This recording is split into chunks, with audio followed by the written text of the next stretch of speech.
Ladies and gentlemen, recorded in Fredericton, New Brunswick, Canada, it's time for Fight Night Picks with your host, Craig and Matt Alen. And a big thank you to everybody out there with Fight Night Picks. You folks chose the thumbnail for this weekend. You went Copacabana theme on it. You went Dude Love, McFoley would be proud. Holly Holm taking on Ketlen Vieira in that main event. Santiago Ponzinibbio and Michel Pereira in that big time co-main event at 170 pounds. As always, one half of your hosting duo, Craig Allen. You can find me on Twitter and Instagram at Craig Allen FNP. With me to my left, to your right, as always, Matt Allen FNP. And some people came out of the woodwork on the Instagram in the DMs for the Fight Night Picks.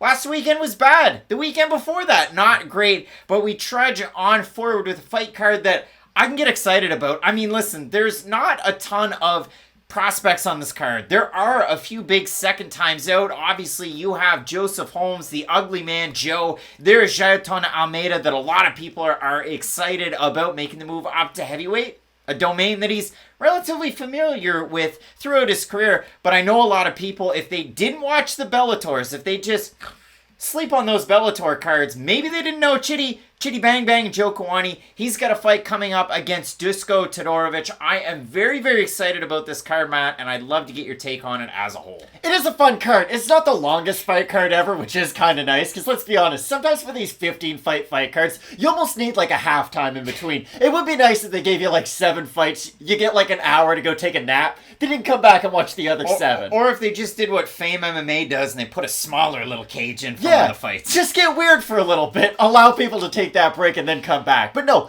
there are quite a few fun fights on this card. I know I'm oddly excited for Eryk Anders versus Jin Young Park. Not that that's a great fight that either guy's going to get in the top 15 off of, but honestly, their styles based off each other should result in a pretty fun fight, so I'm pretty excited for that one. And of course, the co-main event. Santiago Ponzinibbio was once a main event caliber fighter. Now, maybe not pay-per-view main event, but you get the idea. You are a big draw, or at least a decent draw in the top 15 of your division, if you're able to main event a fight night show, and Santiago's been able to do that in the past, so this co-main event against Michel Pereira, who is the definition of a wild man, should be a really fun fight too. Should be a great one. We'll throw it on over to our fight of the night screen. Love to hear from you folks out there who you're going with in this screen.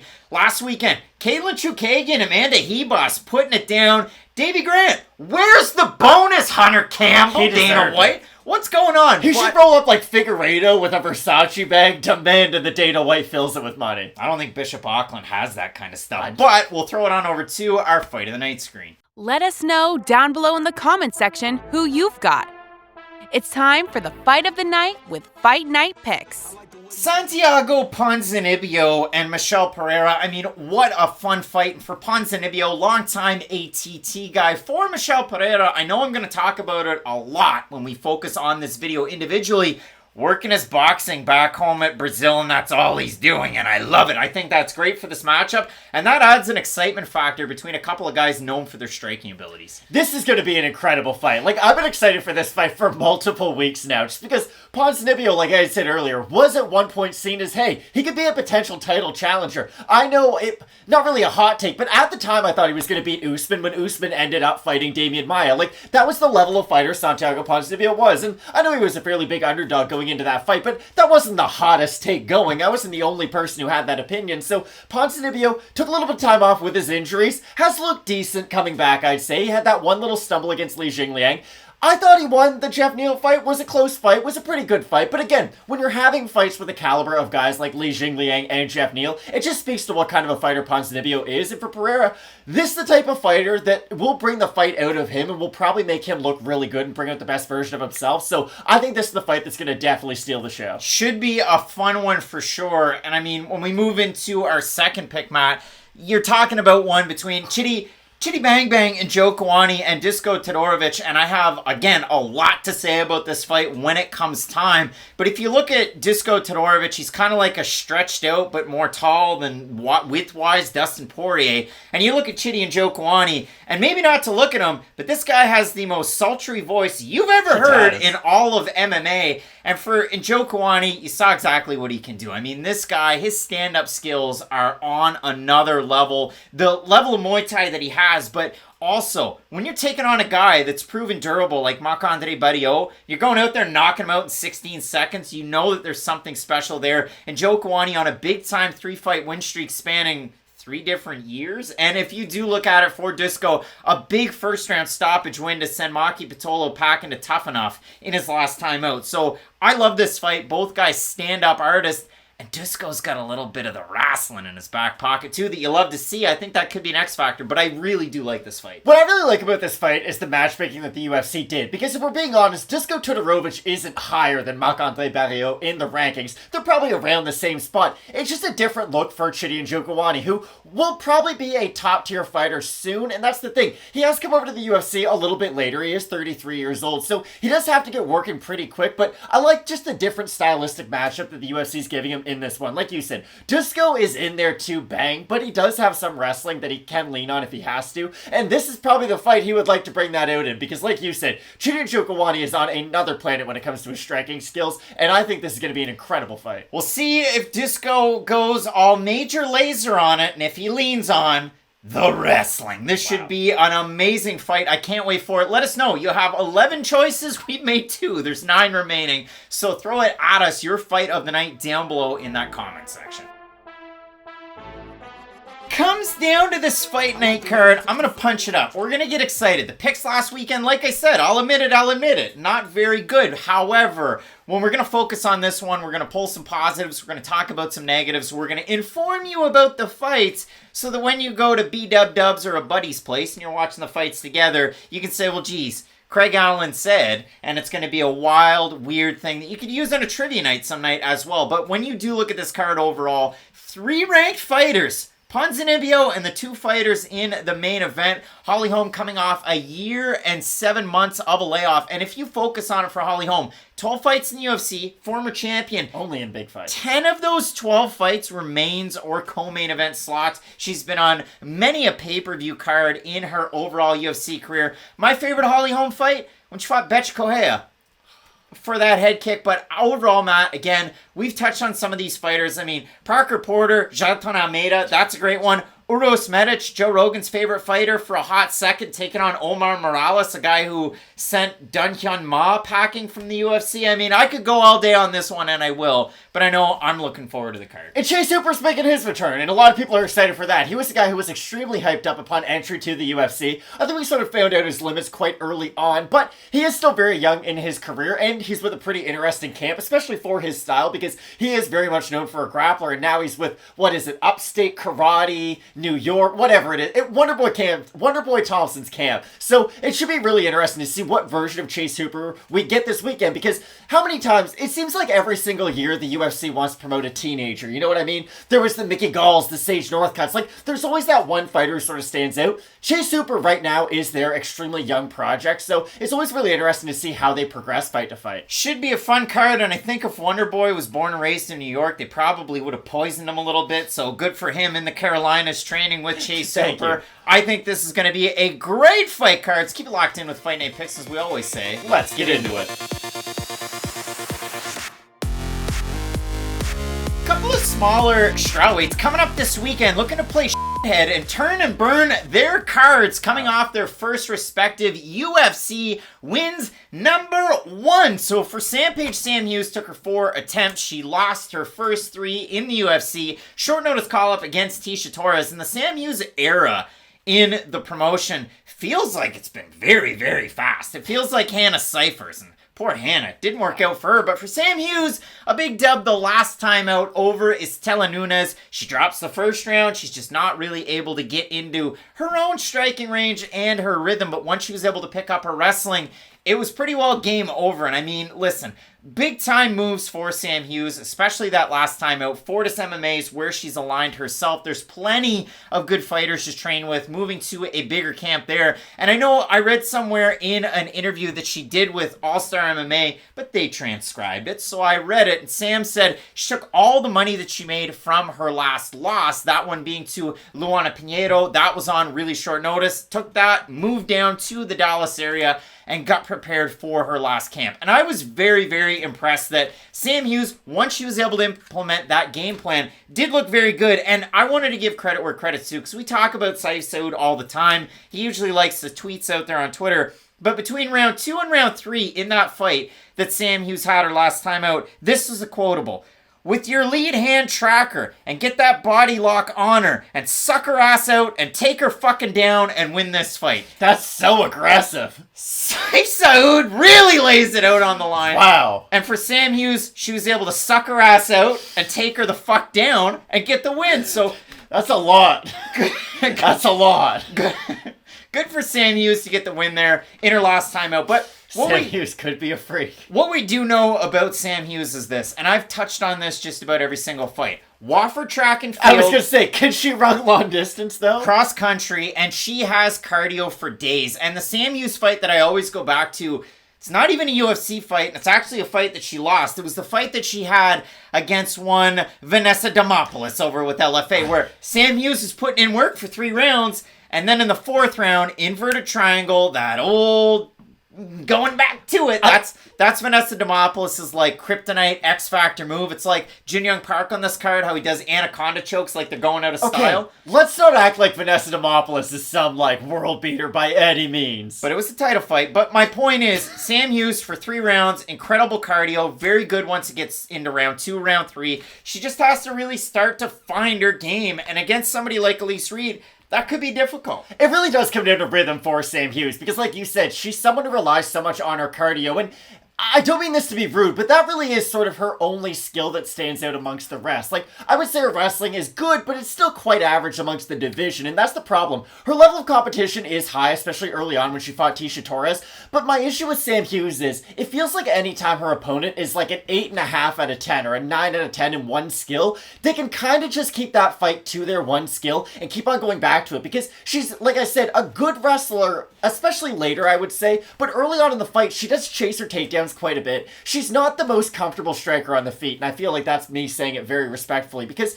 she does hold her hands very high up, but she doesn't have a very reactive guard. It's very stiff on the feet, and it's just her kind of reacting to the shots coming her way and trying to get it more into that clinch situation. Now, we had said before the camera went on that I'm kind of curious to see what these two look like when they face off, because in my mind's eye, I feel like Elise Reed will match up physically a lot better with Sam Hughes than maybe the Tapology page would suggest, because it does have Sam Hughes listed a couple of inches taller, and you know, with UFC heights and everything, you never really know unless they do face off. So I do feel like Reed physically can at least keep Sam Hughes off for a few of those takedown attempts early on, because on the feet, I don't think Hughes is going to have a lot of answers for the open striking of Elise Reed. And I do think Reed's footwork is at least good enough in the first 5 minutes to secure that first round with her own striking. After that first 5 minutes is over, though, that's when the fight really does get interesting, because if Hughes is able to start securing takedowns in that second round, then I do expect her to just go back, rinse and repeat over and over again, and just have a very grappling heavy 10 minutes, being it round 2 and 3. But if Elise Reed can defend some of those early takedowns, even in the second round, I think she can start to damage Sam Hughes enough, because we have seen Hughes hurt on the feet before, and again, I just don't enjoy her striking defense very much. I honestly think if she just went to like a high guard like Justin Gaethje, she would have more success than having that sort of like holding her hands outright, trying to react at the last second type of a style that she has. When I went to do the tape study for this fight, Elise Reed moves great side to side. She can strike off the back foot. She's a 3rd degree black belt in Taekwondo, owns the gym that she trains out of it in kickside MMA. But I look at Sam Hughes and her footwork, and it's like somebody dancing to 100 gecs at the mall playing DDR, because she goes left or right, forwards or backwards, but she doesn't circle, and she doesn't really move out of the way of much. So it is just one or the other, forward, backward. It just kind of goes that way. Again, I expect Sam Hughes to continue to progress at Fortis MMA. Still very young in her overall career. She only has 10 pro fights to her record. Same can be said for Elise Reed, but again, I think she's kind of set in the fact that she's a very good striker. She can strike with volume. If you want to consider, you know, Sam Hughes wrestling where it's at, and then Elise Reed, when she was 1-0 off a win over Orion Star, you know the name, she did go out there and beat Jasmine Jasudavicius. Now, again, it's a very close fight. It was a split decision. It was a tale of Jasmine's wrestling, Elise's striking. Who did you think won? It was very close. But what I did like out of Reed was, after that, went out there, defended the belt. Then she continues to progress through her overall career. You look at it, wins over Jillian DeCourcy, who you see on Twitter all the time. Hillary Rose ends up in the UFC on short notice against Sijara Eubanks, loses that fight up a weight class in what wasn't a big surprise. And then Reed's last time out, I had the biggest the judges are going with that. We're doing this. It's a split decision win for Elise Reed. You look at the judges' scorecards, and it is a little weird. So overall, 30-27 McKenna from Derek Cleary, but the other two judges, Anders Olsen and Clemens Werner, scored at 29-28 for Reed. I thought Reed won that fight. So did it I. felt like a bit of a hometown cooking because it was over in London. Corey McKenna is from Wales. If you were about to go off and say that Corey McKenna deserved the other scorecard, I was going to go off the rails. No, I'm glad. The weirdest part about it was McKenna going into the third round was a minus 285 on the live line, and 83% of the FMP fans had McKenna to win that fight. I did. I believe you did.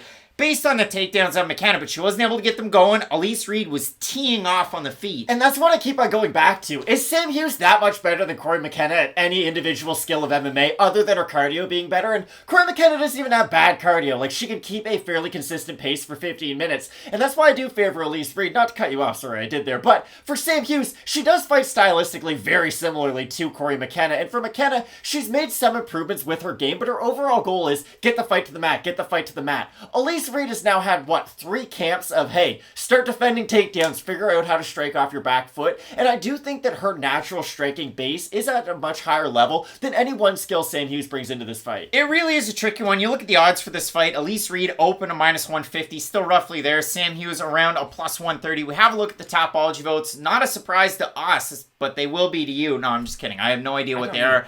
I'm going to say over under 65% Reed. I'll say under. You're going to say under. It's way over, 320 votes, so a brief amount of votes. 88% Reed, 93% by decision for the 13% that have Hughes, 88% by decision. Matt, Elise Reed's had more than 3 camps to defend takedowns. She's had a whole amateur career in every other fight that she's had. It's been to defend takedowns because she is a striker at heart. Could Elise Reed, struggle with some of these attempts from Sam Hughes? Sure, she could. I think Elise Reed keeps it standing, continues to strike away. Sam Hughes has improved with her hands as well. You got to consider this. This is a track and field athlete, a cross-country athlete that's parlayed in MMA. She had a pro debut in 2019? She's going to get better, and she has gotten better. Just signed a new deal as well, so I wanted to give props where... Remember that time Sam Alvey signed a new deal, then lost his next fight and got cut? I'm sorry to be the Debbie Downer here. When did Sam Alvey get cut? Sam Alvey's no longer with the UFC. Yes, he is. After his last fight, he got cut. Sam Hughes, not going to get the win here. I've got Elise Reed. So do I. Again, Sam Hughes... She does fight in a similar manner to Corey McKenna, and the good thing that Sam Hughes has going for her is, like I said with Elise Reed's last camp, she's been defending a lot of takedowns recently with her last few opponents. Sam Hughes fighting Estela Nunes probably had a similar game plan to what she's going to be bringing into this fight. The difference is, Estela just physically doesn't really fit into this weight class, whereas I do think Elise Reed is going to be able to keep her off her a little bit more, use her footwork a little bit more effectively, and that's the thing. On the feet, I think Elise Reed can genuinely hurt Sam Hughes. I don't really know what Sam Hughes can do to Elise Reed on the mat, other than potentially get a submission later on, because she's not big into ground and pound, and that's the thing. It's like Bill Russell said about basketball. Basketball has and always will be about buckets. MMA is about damage. That's the most important thing, and that's what scoring is really based upon. Elise Reed, I think, can damage Sam Hughes more than Sam Hughes can damage Elise Reed. Sam Hughes, second fight in a month. Elise Reed, second fight in 2 months. Both of us going with Kickside MMA's own, the really, really impressive Virginia Military Institute highest ranking female graduate. Wow. Elise Reed to get the win. There's your B-Dub-Dubs fact of the day. We got some big-time fights coming up in this card, including a bantamweight marquee matchup between the former champ Holly Holm and rising star Ketlen Vieira that you're not going to want to miss. Keep it locked in with Fight Night Picks. We always say, let's get into it. Fight Night Picks fans, Chase Hooper is not who we thought he was, but I will say this, for Felipe Colares, he could walk into any bar in Rio and nobody would know who he is, and he's been in the UFC for 3 years and 3 months, and he's a former Jungle Fights champ. That is the lowdown on Felipe Colares. He's 2-3 in his last 5. I was impressed by some of his performances, but if you do look out at for Colares, what does he struggle with? Well, he's an excellent Muay Thai striker. He strikes in volume and fast hands. Usually needs to get hit a couple times before he really gets into a fight, like Max Griffin. I like that about him. I like that about Felipe. And my favorite Colares fight of late was that Luke Sanders fight. He gets blitzed in the first round, rallies in the second, rallies in the third. His last fight was a split decision, lost to Chris Gutierrez, but it's not a split. Like, Chris Gutierrez beat him pretty well the entire fight. If you look at the overall scores out of that one, they didn't make a whole lot of sense. But what I do have to say about this is where Colares likes to strike, where he's a former Jungle Fights featherweight champ, and he did have his first fight in the UFC at featherweight against Geraldo de Freitas. Then he moved down to 135. He is going to be at a decided height and reach disadvantage in this one, so you will see that for sure. But when it comes to those takedowns, again, de Freitas went 6 of 9 on his attempts. Domingo Pilarte went 2 of 5 on his. Montel Jackson decided, let's try and set records. He went 11 of 15 on his attempts. It was a clinic. Judges scored that fight 30-26, 30-26, 30-25, and Luke Sanders went 2 of 5 and had the knockdown in the first round. But again, fast hands, porous takedown defense, has a good first move off the first takedown, but once you rinse and repeat with them, you can continue to take Colares down. Chase Hooper, on the other hand, training at Upstate Karate again, so this is another camp there with Wonder Boy. What's the secret of his powers? And I do look at this fight as, Chase Hooper, are his takedowns very orthodox? No, they're very unorthodox. He's going to go for a body lock, try and trip you, try and get you down in odd ways. His striking's progressed, but his striking defense, I haven't seen any big progression out of yet. But again, he's 22 years old. He's 10-2 with a draw. I hope to see a better, more refined version each time out. This is what I really like about Chase Hooper being at the gym that he is at, because I agree with you, his striking defense is not good whatsoever. But what I think the problem is with his striking defense, he has very slow feet. He doesn't move his feet very well. He's very flat-footed. This is a pretty good gym to help your footwork, or at least I believe so. If you're training with a guy like Wonder Boy every day and you're in the gym, learning how to be lighter on your feet, it will help Chase Hooper quite a bit because I think his lack of movement has really hurt him in a lot of fights. I know Alex Caceres was definitely a step too far for him at the time because Caceres is one of those guys who, will he ever get into the top 15? Maybe not, but he'll definitely offer a tough fight to anybody who's on the outskirts of the rankings. But Caceres was really able to not only out-grapple Chase Hooper, which was definitely surprising to see at the time, but with his own footwork, he was able to get in, hurt Hooper, and immediately get out of the pocket before Hooper could capitalize on really anything on the feet. So I do think that Hooper at this gym will have better footwork, and I do think it'll help him in this fight. The thing about Colares, though, is if he starts hitting those leg kicks early on, that will limit the one skill that Hooper's probably worked on the most in this camp. So I do think that this is one of those clear strengths and weaknesses fights. If Hooper gets into the mat, I do think he's big enough, he's long enough. He sort of fights almost like in a Michael Chiesa type way, and I'll get to the Chiesa comp in just a second. That's the other thing about Chase Hooper. I never look at Chase Hooper and think, wow, he's going to have 10 more fights in the featherweight division. Like, he's going to move up to lightweight eventually. His frame will not allow him to cut this weight fight after fight after fight, and that's something that is always in the back of my mind. I do worry that one day Chase Hooper is just going to look terrible on the scales, or one day he misses by like 3.5 pounds, and we should all kind of see it coming, to be honest. He is 6'1". I'm sure his body doesn't love getting down to this weight class. And that is the other big key. Colares is a guy moving up in weight. You're right, has fought at featherweight before in the past, but Chase Hooper would have to cut off his left leg to ever make 135, so I do expect Hooper to have quite a big size advantage, and that might help him eat a shot or two on the feet if he does find himself in a tricky situation. Yeah, this is, again, it really is a clash of styles. I mentioned for Colares that last fight against Chris Gutierrez, Judge Rick Winner scored it 29-28 Colares. The other two judges, Michael Bell and Sal D'Amato, old Sal, scored at 30-27 Gutierrez. So a really, really tricky one from Tricky Rick. But you look at the losses, Montel Jackson takes him down quite a bit. Geraldo de Freitas, a split decision win for Colares over Domingo Pilarte. The other win over Lucky Luke Sanders? I liked him way more than I should have. Yeah, he had some interesting fights. But again, you do consider this fight as the clash for Chase Hooper in the UFC. A win over the other Tamor brother being Daniel. Where's David been? I don't know. The loss to Caceres, the win over Peter Barrett, the old Slippery Pete. He gets that heel hook win. He was all over it in that fight. And then his last fight against Steven Peterson, it feels like it was yesterday, but it was 10 months ago, almost 11 months ago. And in that fight, Steven Peterson 30-27'd him. He stayed in an open guard, kind of held him down, hit him. It was kind of like when CM Punk fought Michael Jackson. And Jackson just stayed there held him down, clowned with his hands. Like, Peterson was kind of jawing at him a little bit. It wasn't a good fight for Hooper, and we mentioned it. He was training out of Upstate Karate a little bit for that last camp. He's doing that once more. So I do look at the odds for this fight. Colares open to -110, so pick 'em odds at the start. -165 right now for Hooper, +135. We have a look at the Tapology votes. Surprise to us as they are to you. I'm going to say over-under with the more popular fighter. Going against the odds, I'm going to say over-under 70% Hooper. I'll say under, but it'll be the favorite. It's slightly under. 562 total votes, 64% for Hooper, 65% by submission for the 36% that have Colares, 84% by decision. So Matt, Chase Hooper, again, has the X factors that cause Colares to kind of wilt a little bit in some of his fights, and Colares also has the flip side of that. He mixes in a little bit of wrestling, but that could be to a detriment, especially against a bigger guy in Hooper. But he definitely has the speed and the striking advantage in this matchup out of Team Nogueira. And we saw a guy out of that camp debut a couple weeks ago in Clayton Rodriguez. I know he lost, but still that Nogueira connection. So here's just the question I have for you. In hockey, what's normally like the prime age for a player? When do they normally hit their prime and end their prime? Well, you're Alex Ovechkin, it goes forever. No, what's in general, though? Right now, it's really, really young.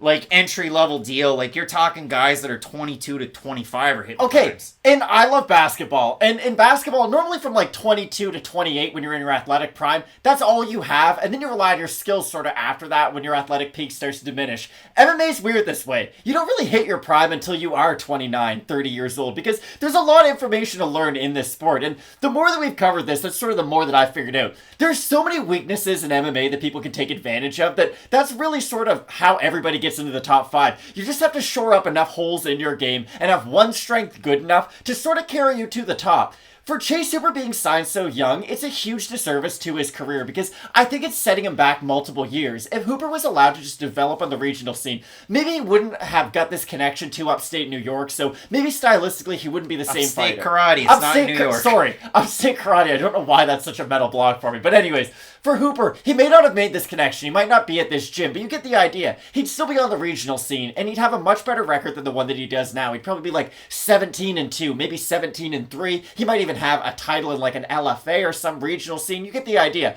He would be allowed to build on his base skills a lot more effectively, and then work his way up to the UFC level from there. Right now, he's taking a lot of damage in a lot of his fights, though, and he is really young, and that's never really something you want to see. Like, you're right. Steven Peterson beat the brakes off him, and he did take quite a bit of damage in that fight. David Taymor's younger brother, who is not great, Daniel Taymor, was able to rock Chase Hooper at the start of their fight, and he hurt him bad in the early going of that fight. A lot of people remember how great the finish was, but you also have to remember how we got to that finish. Hooper got hurt, and again, the Alex Caceres fight, he got hurt a lot too, so I'm a little worried just about where Hooper is in his career for where he should be, because I think he should just be a regional guy right now. I do think his size is going to play a big factor in this fight because he is going to be much bigger, I expect. But I do think Felipe Colares, if he's able to keep Chase Hooper off of him, especially early on with some of those weird takedown attempts like you had mentioned, I think he should be able to beat him up on the feet. And Colares, I do like the leg kicks out of him, so I am going with a former Jungle Fights fighter out of Rio who could walk into any bar and nobody would know who he is. Both of us going with Felipe Colares. If you love the submission abilities out of Chase Hooper, the promising, I guess, aspects of this big prospect, let us know down below in that comment section. But again, both of us with Brazil's Colares, a big-time fight coming up. In the main event, you have Ketlen Vieira taking on Holly Holm, possible next challenger between or after Peña Nunes. Ultimate Fighter 30, are you watching it? Either way, keep locked in with Fight Night Picks. We always say, let's get into it. This might be my favorite fight coming up this weekend between a couple of quiet combatants. We have, you can call me Dragon, Jonathan Martinez, taking on Vendetta Vince Morales. And I have to say this about both of these guys. We said this before, but I feel like I need to say it. Vince Morales coming into the UFC, I was not sold on him at all. Jonathan Martinez coming into the UFC, I also wasn't sold on him at all. And you have to think of this. He got brutalized by Andre Sukumtov in his UFC debut in Moncton, New Brunswick, Canada. So for Martinez, kind of like Mac DeMarco, he was picking up the pieces and he was out there. He started getting wins, and I can focus on it. He's had fights in this promotion. What does that have to do with Mac DeMarco? I'm so confused. Solid days are coming. But for Jonathan Martinez, some fights at featherweight, some fights at bantamweight. Obviously against Frankie Saenz, he comes in for a bantamweight bout, just strutting his stuff at 140.5. And then he ends up getting the win in that one and brutalizes poor old Frankie. But for Martinez, he's definitely known for his striking abilities. We see that brutal left kick from that southpaw stance, and it's not like a Charles Jourdain where it's whipping it out there to the legs, to the body. It's much more to the body, not so much to the head. But Martinez has very, very slick boxing, a lot of power. Obviously, if somewhere down the road they decided, you know what, Jonathan Martinez, Davey Grant, we really need to see that. We really got to run that one out there. I'd watch that rematch for the weekend. Fans. I'd be interested in the rematch as well because both guys stack up very, very well together. It's a younger version versus an older version, and Davey was able to finish him in that fight, which is very, very impressive. But if you focus on Martinez after that, he takes on the flame that burned out that was Zviad Lasishvili, sent him packing from the UFC, absolutely one-sided fight on short notice. Then he goes out there his last time and beats Alejandro Perez, a guy who will forever be underrated and sometimes forgotten. But in that fight, at the end of the first round, Martinez wins that first round handily. There's about 5 seconds left. Turbo goes for broke, throws an overhand right, and completely flatlines Martinez. And then I went, okay, well, is he going to struggle to the stool? Martinez just kind of clears the cobwebs, gets back up, goes to the stool. Most people scored that round at 10-9 for Martinez, even though Perez dropped him. And it's considered, well, of course it's considered a knockdown in that one. Martinez goes out there, has a good second round, has a good third round, wins that fight. But again, for Martinez, Factory X guy, made the move partway through his UFC run. The biggest question mark I have for this fight is, how does he look on the scales at bantamweight? That really is the big question mark, because when he's fighting at featherweight, yes, he might be a little bit undersized, but at least you're getting the total Jonathan Martinez experience, Like, you're paying for the extra sweet. You're not just staying in the slums. And the good thing about Martinez is he does have pretty good cardio at 145. He can take a shot, it seems a little bit better at 145. So I do think that the cardio does play a bit of a factor. The weight cut plays a bit of a factor. With his overall skill set, I do think when he fights at bantamweight, he must be focused a little bit more on just losing the pounds instead of working on his skill set, because even at 145, I feel like we do see a little bit more of a progression in his skill set than just him fighting at bantamweight, because it just feels like the same thing every time at bantamweight. Now, you guys know me. I think way too highly of Jonathan Martinez. Are you the conductor of the train? I'm still on this train. Like, I don't know anything about cryptocurrency, but I know the market's not great right now. That's like me with Jonathan Martinez. I'm going to stay on this train until the wheels fall off, because the thing about him is, stylistically, and if you just look at his skills, he's an extremely skilled fighter. Like you said, I do like the comp between him and Davey Grant, because Martinez does have a very good grappling base to him. He has very good defensive submissions. He's not great with defending takedowns, and that really is the problem, and you do worry about him a little bit with his activity off the back, and trust me, we're going to talk about Louis Smolka in a second, because he's the connector with all of this. That is my problem with Jonathan Martinez. I think he is a good grappler, don't get me wrong, but I do think he's a guy who can get held down by superior wrestlers, and maybe in this fight it won't pay off for minutes and minutes at a time, but it is something you always have to worry about in the back pocket. But the thing about Martinez is, as long as he brings his hands back to his face after he throws them, I know that sounds like a very simple thing to do, but it's something a lot of fighters struggle with.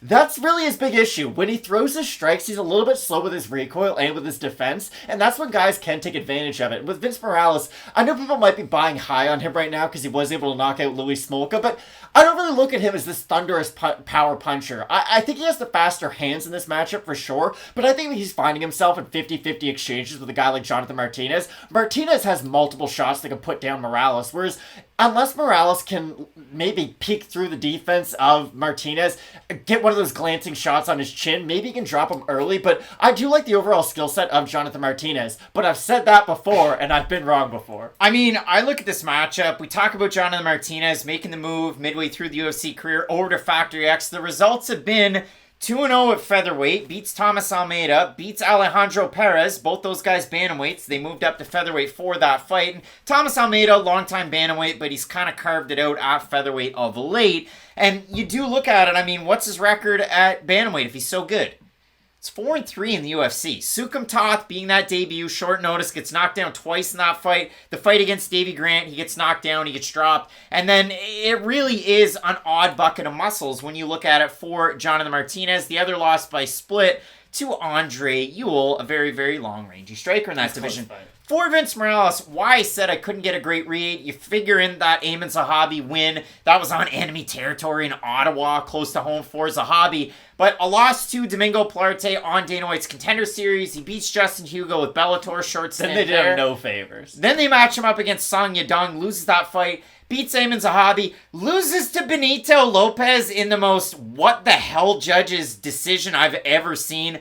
Because Vince Morales won that fight. Go back and watch You're having close fights with Benito Lopez, though. No, it wasn't close at all. No. I'm just saying, if you're having those types of fights with Benito Lopez, like, Lopez was not a guy who stuck around the UFC for a long time and impressed many. Lopez is a pretty good fighter. But, again, Morales won that fight. Loses to Chris Gutierrez due to the leg kicks. Beats Draco Rodriguez. Beats Louis Smolka. And the biggest point about this is he moved his 2 camps to Syndicate, and then he moved to Syndicate, moved to Vegas, before his last fight, and looked great against Smolka. And the most underrated part of Vince Morales' game, again, fights behind a double jab. He'll triple it up. He'll throw his right hand. He throws leg kicks of his own. The best part of his game is the part that you rarely ever see, and that's his wrestling. And he has it in droves. I know he wrestled in high school quite a bit. I know he moved all the way up through. But you consider the guy who's Vince Morales' cousin being Ricky Simone, and the fact that they've trained together for the longest time. Even though Vince is at Syndicate, Ricky's cornered him in the past, and so is Vince's girlfriend, who's also a pro MMA fighter. And you love to see that. So again, both these guys highly skilled, and they're both good at striking. They're both interesting at wrestling. They're both fun to grapple with, I guess. I don't know. I've never done it personally. But when I do look at the odds for this one, Martinez opened as a slight favorite, more of a favorite now, minus 150 to a minus 200. Morales came in plus 130, plus 160. If we have a look at the Tapology votes, Matt, surprised us there to you, but I don't anticipate they'll be very close. I'm going to say over under 77.5% J-Mart. I'll say over. You're going to say over. It is over. 501 total votes, 86% Martinez, 88% by decision. For the 14% that have Morales, 47% by decision, 40% by knockout, because apparently, Matt, thunderous puncher Vince Morales knocks a lot of people out. He does have good hand speed, don't get me wrong, but again, he doesn't really sit down much on his shots, so I do think he's going to have a hard time knocking out Jonathan Martinez, who isn't the most durable guy by any means, don't get me wrong, but I really do think the size advantage of Jonathan Martinez is going to help him a lot in this fight. Like you said, Martinez does kind of have 2 fights ahead of him this week. He has the fight with the scales, and then the fight against Morales afterwards, so I am a little bit worried about how he's going to look on Friday, but let's say he does look good, and luckily we do have a show 2 hours before the fight start on Saturday to recap in case anything did happen on the scales.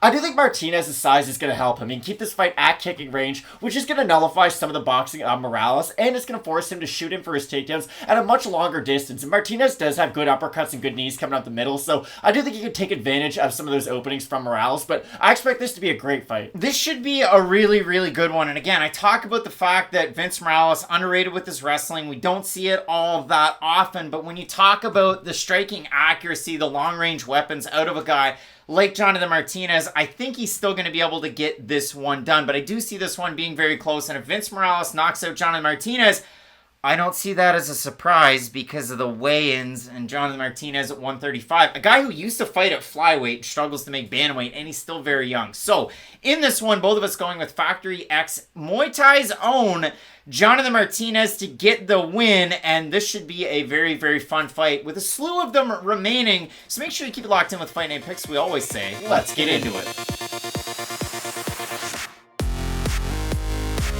An absolute must-win fight coming up this weekend at lightweight. We have one of the worst nicknames in all of MMA. Omar, we know where you're from. You're the Venezuelan fighter. We get it, but you don't have to go by that moniker. But it is Omar Morales, and if you didn't know, he's the Venezuelan fighter. He's taking on the Doctor, which is a creepy nickname. I kind of like it, though, because his last name is Medic, if you don't say it with the accent, so it does make sense. Uros Medic, but you look at this fight, Matt, and these two guys are very, very interesting, because for Uros, he started off his MMA career at middleweight. Then he had most of it at welterweight. Then he comes in on Contender Series and into the UFC at lightweight. He is a very, very big lightweight, and for Morales, he was a big lightweight, and then for some reason he moved down to featherweight with a mixed bag of success.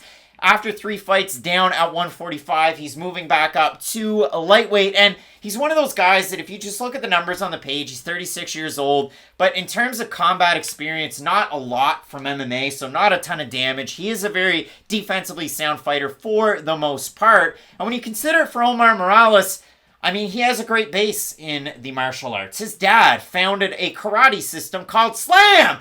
Da-da-da, da-da-da. Everybody keep on. Slam! It's another one! Extra double dump! Do you think Omar Morales would ever walk out to that? No, he doesn't have that kind of swagger. Do you think he'd walk out to it if I sang it? No. No? Okay, so a couple double no's. Sometimes two negatives make a positive, though. We know that. But you look at it for Omar Morales in the UFC, you figure in that Dunyan Ma win, the win over Gabriel Benitez, a loss to Giga Chikadze that was fun, a win over Shane Young where, hey, Omar, you're a wrestler? What is this? And then, of course, the loss in his last time out to JSP Jonathan Pierce. Jonathan Pierce just piercing through the division of featherweight right now, but obviously not a good look for Omar. But for Uros Medic, makes his UFC debut against Alen Cruz. He has that memorable post-fight interview where he thanks Joe Rogan for his performance, which was really weird. Thank you for my performance. And then his last time out, they go, okay, well, Uros, you match up physically with Jalen Turner, here you go. And he didn't match up skill-wise, didn't even hold a candle next to him. It was bad. It was a really tough fight, and that's the problem with both these fighters. The last version that we saw of both these guys are not very good, if we're being honest. And Uros Medic is interesting, because offensively, he is phenomenal. He just leaves such big openings between all of his strikes. He's not like he's basically one of those Wing Chun dummies that spins around. Like, everything he does comes at a big, wide looping angle. There's not a lot of straight shots up the middle, and that's fine when you're throwing everything into a big hook. If it lands, you're probably going to win by knockout. And if you look throughout his record, there's a lot of those on there. But the problem is, he leaves his other hand directly down by his hip when he does throw a lot of these strikes, almost anticipating the next strike to throw offensively. And against a guy like Omar Morales, it will be really interesting, because you have one guy who focuses almost 100% of his decisions on the feet are based around his own offense, whereas Omar Morales is a guy who works with a very high guard. He is good defensively with checking leg kicks. The weird X factor about this fight, though, is that since Omar Morales does have a very high guard, I wonder if those hooks to the body from Uros Medic will be able to land, because those are one of his better strikes, and I do think that the high guard on Morales will make it a little bit more available for Medic to land as the fight goes on, but I do like the high guard abilities and the leg kicking abilities of Omar Morales in this fight. I just worry about his overall output in this fight, because Omar is someone he'll blitz for about a minute and a half for a fight, and then he'll kind of Yoel Romero it, you know? He'll just focus on defense for a little bit, be sound, not really take any big risks, and then he'll kind of go for his moment again. I just worry that if he gets outpaced early in this fight, he's going to have to make up so much distance near the end of the second and the third round, but I really do think this should be a fun fight. When you look at it for Uros Medic, he debuts at Alaska FC, landed the Midnight Sun 3, the same card as one of the best names in MMA. Oh, you didn't see this, so get ready for it. The diabolical Douglas McFresh. So shouts to Dougie McFresh, the best name in all of MMA. But again, the level of competition for Uros with Alaska FC, not very good. And he was fighting a good style for Uros and really capitalizing on giant glaring weaknesses of his opponents. You talk about his takedowns, he's going out there blasting takedowns, just going all over the place for his finishing abilities, whether that be with ground and pound, like whatever Uros wanted to do. He just relies on his athleticism. He could do, and again, middleweight, welterweight, lightweight. So he is going to be a bigger guy, and he's going to have that size advantage. You look at the guys that he trains with now that he's moved from Alaska down to King's MMA the last few camps. I see a lot of Marvin Vittori in some of those pictures, and that is really, really nice to see. Again, I could pick a few more. Let's go. Benil Dariush, Giga Chikadze, former common opponent of Omar Morales. So that has to be good that way. For Omar, training with a guy that I think is going to be a future champ with Bellator in Jason Jackson, but a lot of really good fighters there at Sanford MMA as I use my radio voice to announce Jason Jackson. But when you do look at it for Omar, you're right. I mean, again, nice high guard. Doesn't really fight like a traditional karate fighter. He fights more like a very, very classically trained kickboxer and maybe to an extent Muay Thai guy, especially with the high guard. But nice kicks out of Morales. When he needs to use his wrestling like we saw it against Shane Young, it's good.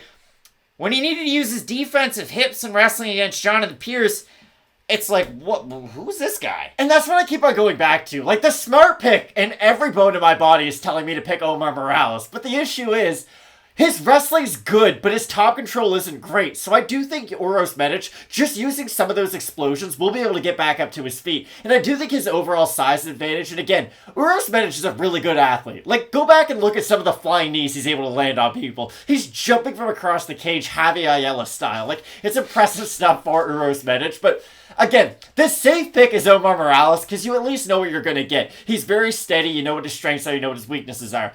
I think there's a world, though, where Medic goes in there, knocks him out in like 11 seconds with a body shot, and people are right back on his hype train, even though it's probably unwarranted because, like you said, he fought a very, very low level of competition coming into the UFC. And I don't look at Medic as a guy like Chaos Williams as to where, hey, your skills are going to transfer, because I like what you said about Medic. He was just getting away with a lot of sort of rookie mistakes on the regional scene, and then all of a sudden you're fighting, you know, top-tier talent in the UFC. With Chaos Williams, it was still quite basic on the regional scene. It was all stuff that you figured, hey, he might be fighting better guys in the UFC, but like, good takedown defense and crippling power is never a bad thing to have. And with Medic, I just worry about how many weaknesses he has. I know I'm sitting on quite the fence right now, but this is a tough fight to predict. Morales open to minus 150, somewhere around 155, 160. Medic open plus 130, somewhere around a plus 135, plus 140. If we have a look at the Topology votes, they're going to be a surprise to us there to you. I'm going to say Joe Rogan's guy, the fans probably going with, I'm going to say over under 65% Medic. I'll say under. So you're going to say under. It's slightly over. 545 total votes. 70% with Uros Medic. 71% by knockout for the 30% that I'm Morales.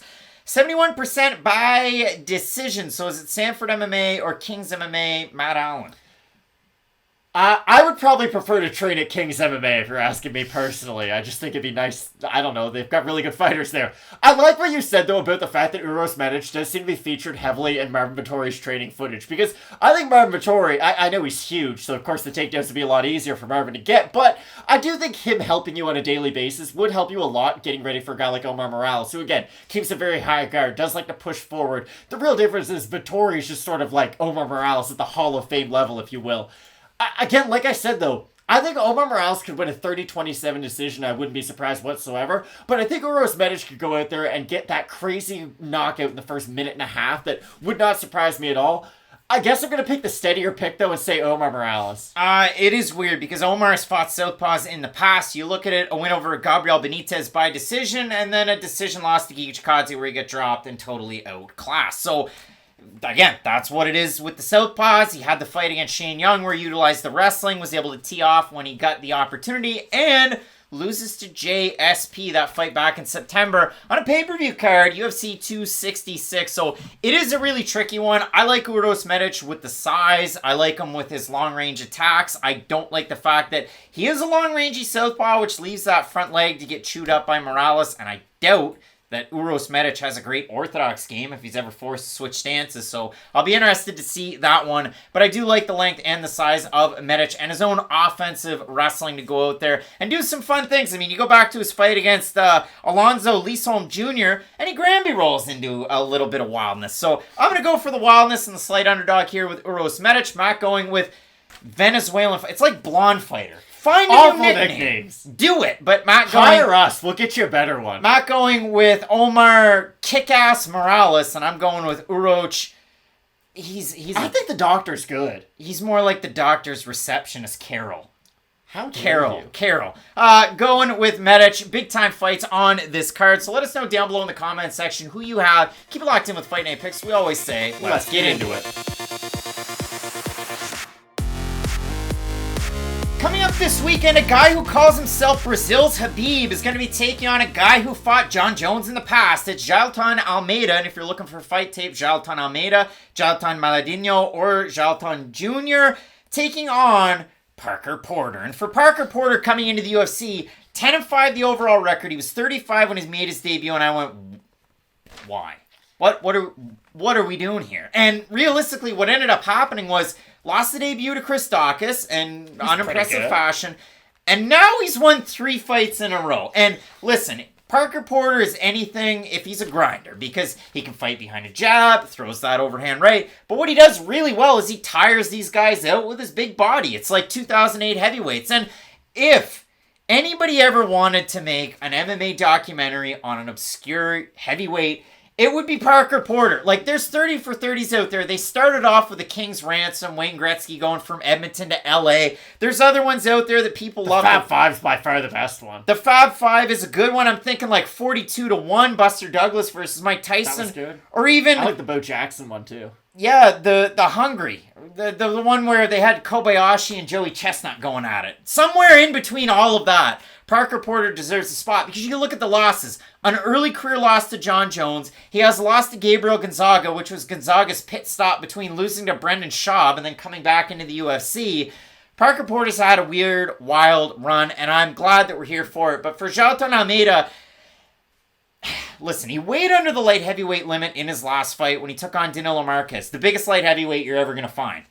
And he went out there and took him down with ease and beat him up. And this is the crazy part about it. He's fought at heavyweight in the past, a couple of wins there. He's fought at middleweight in the past. He's fought at light heavyweight. But he said coming into the UFC in an interview with Guilherme Cruz of MMA Fighting, he said that, listen, I'd be fine with fighting at heavyweight. This is like even before Dana White's Contender Series. He said, I'd like to fight at heavyweight because that's the division my friend Carlos Felipe, yikes, fights in. So shout out to your boy. Me and my buddy, we want to fight together, but it's not a team sport, boys, so it doesn't matter. But Jailton Almeida, cool with it. He's just going to be taking on a mammoth of a man in Parker Porter this weekend. You know those stories where it's like this blind person can make really nice art?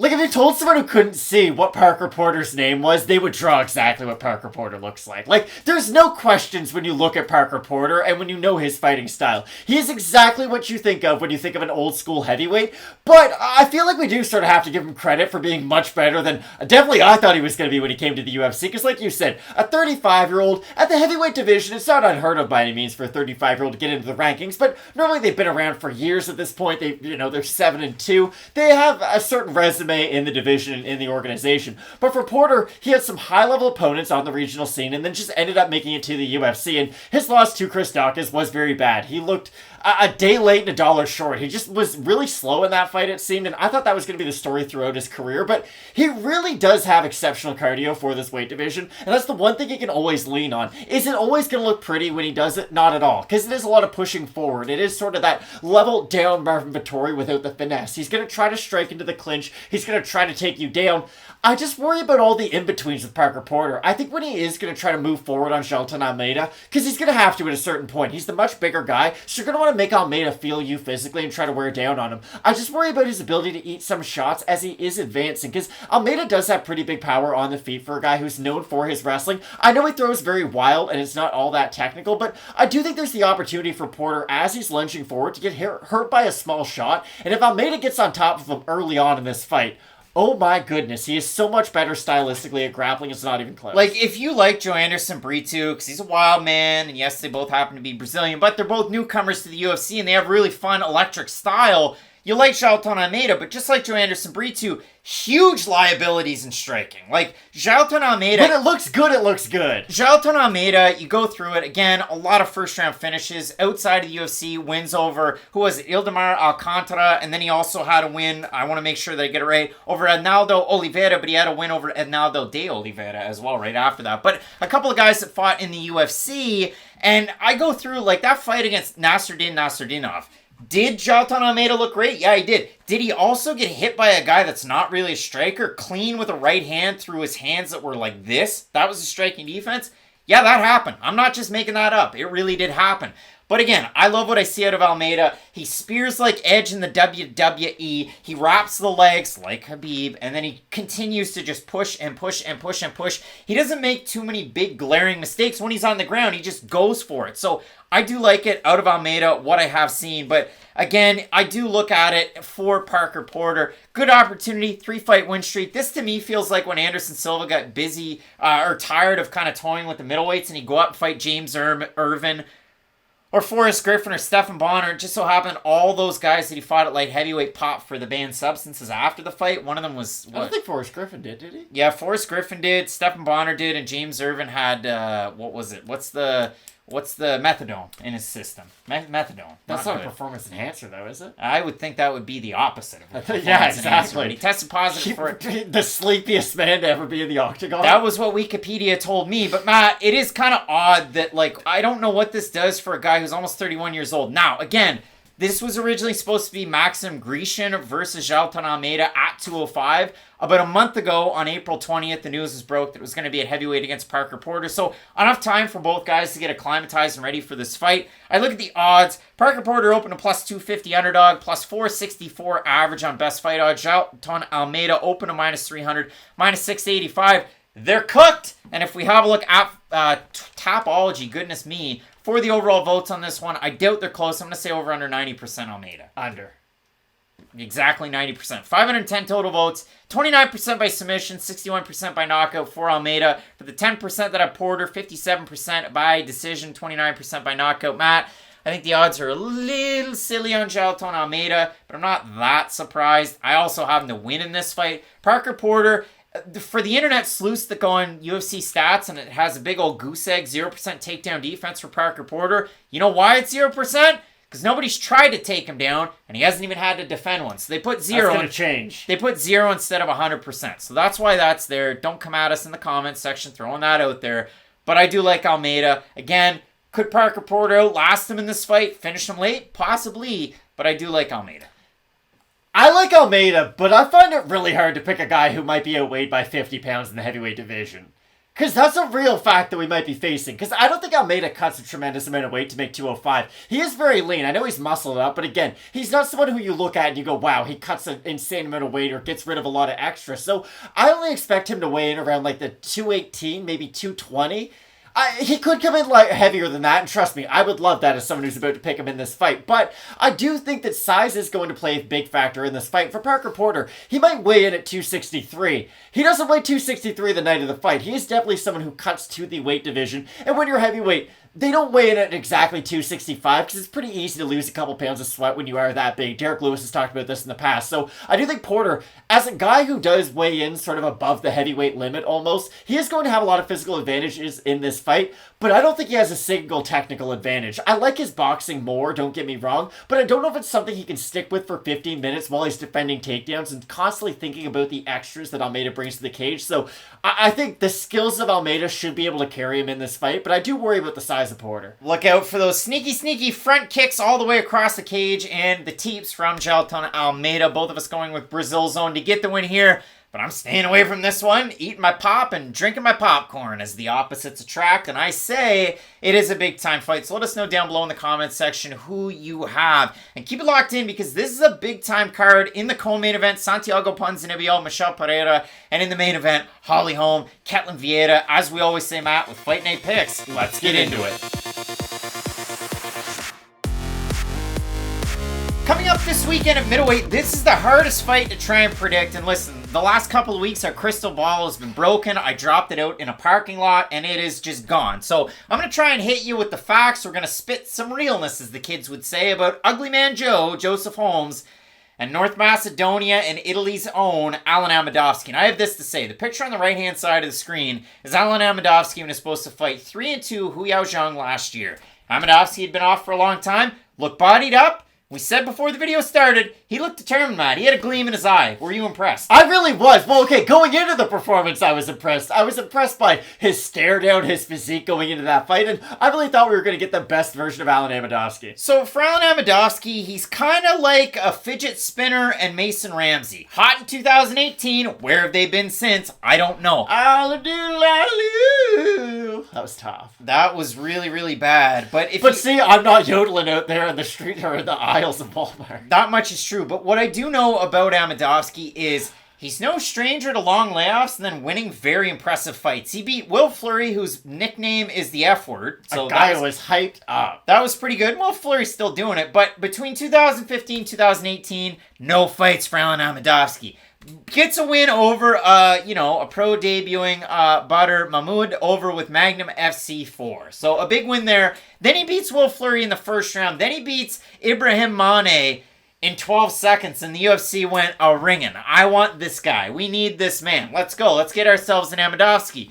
So he goes out there and fights Christoph Jacko. Matt, I went back and watched that fight, and then I thought, okay, well, what were the scores in that one? 30-26, 30-26, 30-25, and in the last round for Amedovski, he was outstruck 50-0. It was awful. 50-0 and controlled for 3 minutes and 33 seconds by Krzysztof Jotko. So then what does Amedovski do? Picks up the pieces and about 5 months later goes out and fights Captain John Phillips. What happens? John Phillips goes, well, that's cute. I'm going to knock you out in 14 seconds. John Phillips, bad UFC career. I don't mean to be disrespectful, but if you get knocked out by John Phillips, you shouldn't be in the UFC anymore. So the UFC goes, okay, well, you're going to fight Bavon Lewis in 2020. And Alen Amedovski goes, nope, I'm withdrawing. And then he's supposed to fight Hu Yaozhang a couple times, and he doesn't. And it just doesn't happen. So ultimately, that would have been his meal ticket. That would have been the, well, damn, we got to keep Alen Amedovski around the UFC a little bit more. Why? Why, Craig? Because Hu Yaozhang was 3-2. That's why. 3-2. Not 3-2 in the UFC. 3-2 as a fighter. 3-2 at the time. So Alen Amedovski had that golden opportunity. He could have had the golden ticket, but it didn't happen. Now he's going to be taking on ugly man Joseph Holmes, a guy who, listen, the positives are very positive. I look at Holmes as a guy similar to somebody that we saw in the co-main event last weekend at light heavyweight. Ryan Span's bigger than any other light heavyweight you're ever going to see. Joseph Holmes likewise at middleweight. They both feature very, very good reaches, but they don't use them because Joseph Holmes, a lot of it spent in boxing range, in close proximity, up against the cage, so on and so forth. Two really long rangey guys that also, for the pop that they have in their shots, have more wins by submission than they do anything else. That's kind of it for Holmes, but just like Ryan Spann, both guys lack in the wrestling department. They can get taken down, they can get outstruck. There's things that I like out of Holmes, there's things that I don't.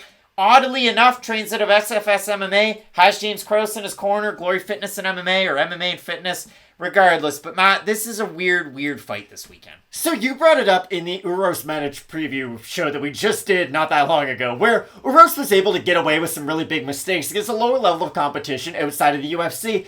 I look at Joseph Holmes in a very similar manner. If you do go back and look at a lot of the guys that we fought, yes, the records might look okay. Most of them do not whatsoever. But when you actually go back and watch the fights, a lot of the guys he's in the cage with are not high-level fighters whatsoever. And a lot of those guys do have glaring weaknesses in their games, no matter what their records might suggest. And that's the thing about Holmes. Going into his last fight, I didn't have the highest opinion of him, and then after it, I still have the exact same opinion. He has decent defensive submissions if he is placed in that position. I would say that's sort of the standout of his game. But like you said, for being as big as he is at this weight class, you would expect him to fight in a very different manner. We talk about this a lot with guys in the top 15. It's, hey, does their skill set have any synergy together? Do they have the wrestling that can get them to their jiu-jitsu? Do they have the takedown defense that can help them keep it standing? Not much that Joseph Holmes does really ties together to his next skill set, and that's really what I worry about him just being effective at the UFC level with, because for Amedovski, does he have a well-rounded skill set? No, not at all. He has big power on the feet, and I did expect him to sort of do to John Phillips what John Phillips did to him in that fight, so I was very surprised that Amedovski went down so early in that matchup, and maybe I'm just so low on both of these guys that I can't offer a non-clouded opinion. I don't look at Amedovski or Joseph Holmes as guys who are going to have 5-6 fights in the UFC. Like, this really is do or die for both these athletes. So 6 inches of height and reach go to the favor of Joseph Holmes. He can get submissions. We've seen that in the past. We've seen Alen Amedovski about 20 weeks ago on his Instagram train with Hamzat Chimaev at All Stars, so who knows what that was about. But for Amedovski, even in his win, again, 8 wins, all by knockout, most of them very quick, and he is more of a brawler. He goes in there in 50-50 exchanges, and usually he's not the nail, he's the hammer, so he's able to win. But against John Phillips, that wasn't so. That was the last time that we saw him. Matt, for Alen Amedovski, the last fight was 2 years and 7 months ago. He debuted 3 years ago against Krzysztof Jotko in what was a bridge too far for Amedovski. But again, I go through everything that I have. Both guys have poor cardio. They both don't have great cardio. Right. Joseph Holmes looked really good in his first round against Jamie Pickett. And then in the second round, it was diminished a little bit. In the third round, it was really diminished, and Pickett was able to take over. So I do have a really, really tricky time trying to give you, a prediction, because I see this as very 50-50, and neither guys really impressed me in a while. And that, again, Joseph Holmes was able to get the win over Jonathan Patti, who was on Dana White's Contender Series at one point. Joseph Holmes himself was on Dana White's Contender Series, taking on a short notice Shante Barnes, and picked up a big win there. But I do have a very hard time on these guys. You look at the odds. Holmes open to minus 220 favorite, minus 195 right now. For Amedovski, open to plus 185, plus 160. So starting to close in. More than likely some uncertainty out there among the predicting folks. We have a look over on Topology. I would suspect the guy that's won a fight in the last 4 years is probably favored. Over under 70% Joseph Holmes? I'll say under. It's over 532 total votes, 87% Holmes, 18% by decision, 17% by submission, 61% by knockout. For the 13% that have Amedovski, 40% by decision, you silly gooses, and 43% by knockout. It is a weird fight. Can the big guy get it done? I mean, 7-0 as an amateur is Joseph Holmes, 7-2 as a pro, and coming out of, and I want to make sure I get this right to give them the credit they deserve, Salasang Fighting System. That's what SFS stands for. I can't fault anybody for any pick in this fight, for being honest. Like, neither one of these guys the highest level of just MMA fighters in the middleweight division at the UFC. I do think Amedovski does have a decided advantage on the feet. I do think his power shots are going to be much more damaging on Joseph Holmes. But I do think Holmes, and you're right, neither guy has good cardio. I'm going to ever so slightly favor the cardio of Joseph Holmes because I think he might be able to sustain his output overall if he doesn't fight with such a flurry in the early goings of this fight. And I do favor him a little bit with the grappling. I'm just so surprised to see there being such a decided favorite, being Holmes in the Tapology votes, because to me, this is the definition of a 50-50 fight. Yes, Amedovski's been off for a long time, but it's not like Holmes has made these massive improvements from fight to fight that we see. So I think there's a great chance for Amedovski to win, and that's why I'm going to pick him. Yeah, it really is a tricky one. And I mean, to me, Mane that Amedovski fought, not a bad fighter at that time, and now he's kind of set his career off on a different course. And Will Fleury as well. I consider him still in high enough regard, especially when you're considering fighters like Holmes, like Amedovski. Those guys are in that periphery. And look at what you had Amedovski going out there and doing so quickly. So it really is a tricky one. I haven't seen it of late. I do like Joseph Holmes' submission ability. If he can mix in a little bit of that wrestling, we'll see what James Krause has to say to him going into this one. But I think Joseph Holmes should be able to eke out that first UFC win. So both of us reluctantly, oddly, scarily going with the favorite in this fight, Joseph Holmes. But I'm staying away from I said Amedovski. You're going with Amedovski? Yeah. Holy smokes. How could you be confident in either one of them? How's that a holy smokes? I'm not. So we're split on the pick. Matt's got Amedovski. I got Joseph Holmes. Let us know in the comments section who you have down below. And maybe you're a clairvoyant. You can see into the future. Maybe you can help us out a little bit. But the crystal ball here is broken. So big time fights left on this card. Keep it locked in with Fight Night Picks. We always say, let's get into it. I feel like if you're going to be watching this fight coming up this weekend at middleweight between Eryk Anders and the Iron Turtle, Jin Young Park, you could probably use a Miller High Life. You're probably going to be listening to Metallica. You're going to be jamming. You're going to be driving. This is one of the better fights that's on this card. And yes, for Anders and Park, have they reached high highs in their careers? Certainly they have. For Eryk Anders, he main evented a Fight Night card against Lyoto Machida. So there is that. And Thiago Santos. It was a very close fight. Then he ended up with Thiago Santos in a fight that was a fight of the night, but he was the nail to the hammer that was, Maheta, Thiago Santos. But it is a very fun one because I look at this and Eryk Anders, while he has those impressive names on his resume, Jin Young Park has a very convincing finish win over former two-time millionaire Ray Cooper III. Also a big-time fight early on in his career against Shavkat Rakhmonov that he did lose, but again, competition is what it was. And we're talking about that. Eryk Anders has a win over Brendan Allen, so there's also that as well. But I look at this as Jin Young Park, very, very technical boxing. I know he did get kind of drawn into the wildness against Gregory Rodriguez his last time out. That was a fight of the night, which was kind of odd because in the first round, it was a lot of 50-50. It was actually more so Gregory Rodriguez piecing up Jin Young Park in the second round. First minute, Park goes off. Then it's 50-50. Then Rodriguez just absolutely goes wild. And he's able to get a standing TKO win. A good stoppage by the referee in that one, I gotta add to. Rodriguez got big power in his hands, though. And that was the big difference in that fight. Rodriguez not only has power, he has the speed to go along with it, even though he is oddly old for his age. Whereas Jin Young Park, there is sort of a wind-up to a lot of his strikes, where it's almost like, okay, I'm sitting down on my power, then I'm going to throw it. And I do worry about him doing that a little bit in this matchup with a guy like Eryk Anders, who is big for the weight class, but this is something I don't think he's ever gotten credit for. He moves pretty well on his feet for being the size that he is, and I always look at Eryk Anders kind of like Chris Duarte, and this is the example. Chris Duarte this season had graduated college. He went for all 4 years, played basketball all 4 years, then got drafted. He was pretty good right away. But the problem is, when you draft a guy like that and he's good right away, he's probably not going to progress that much throughout his career. You're going to get a finished product right away. The Eryk Anders that we got who did fight Lyoto Machida early in his career, who had that crazy borderline soccer kick KO against Tim Williams, is large part the exact same Eryk Anders that he is today. And that's sort of what I always worry about with Anders. He's a good grappler, but we never really see that side of him. He's someone who competes a lot in no-gi jiu-jitsu tournaments. That was really his claim to fame when he came to the UFC. But when was the last time you ever saw Eryk Anders go out there and out-grapple somebody convincingly in a fight? When he fought Darren Stewart. When he fought Darren Stewart, who's not a high-level grappler himself, I always worry about Eryk Anders when he fights someone who has any level of grappling in their back pocket, because a lot of his own takedowns come from his pure athleticism, not really from any style or any technique. And when he does fight those upper echelon grapplers, he can get held down on his own back. He's someone who does have a good burst back up to his feet, but if he does get exposed in some of those longer grappling situations, that's when we can see him get held down for long periods of time. And with someone like Park, who...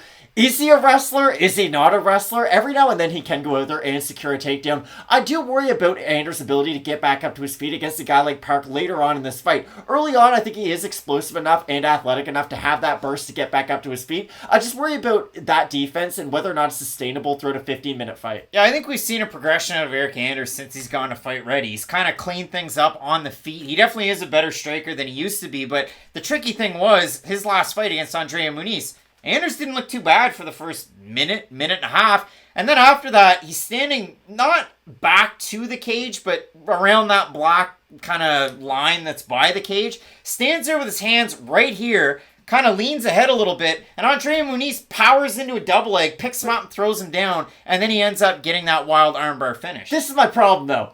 He looked good for 60 seconds in an MMA fight. Most fighters do look good in a 60-second period in MMA fights.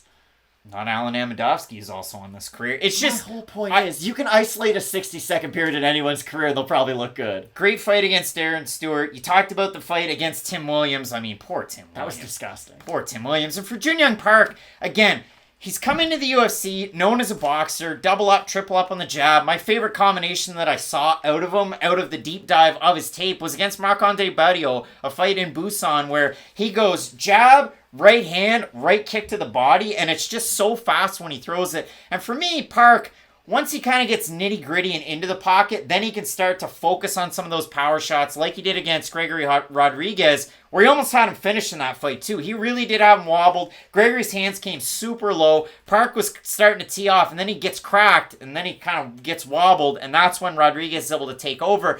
It was a really, really odd one. It was a fun fight to watch, but you consider some of the losses. The debut to Anthony Hernandez in the debut for Park, beats Marc-André Barriault, beats John Phillips, beats Stefan Chukwe, and then loses to Gregory Rodriguez. Weirdest part about it is, you talked about the wrestling for Jun-Young Park. It's hard to know. Is it great? Is it bad? Because in those 3 wins, it's all about his wrestling, and then in the losses, it's a little bit of a mixed bag out of both aspects of his game. So I do like what I've seen out of Jun-Young Park in the UFC. Outside of the UFC, another win that's notable, one over Glenn Sparv. Out of Eryk Anders about 8 weeks ago, training in Texas with John Danaher and Gordon Ryan.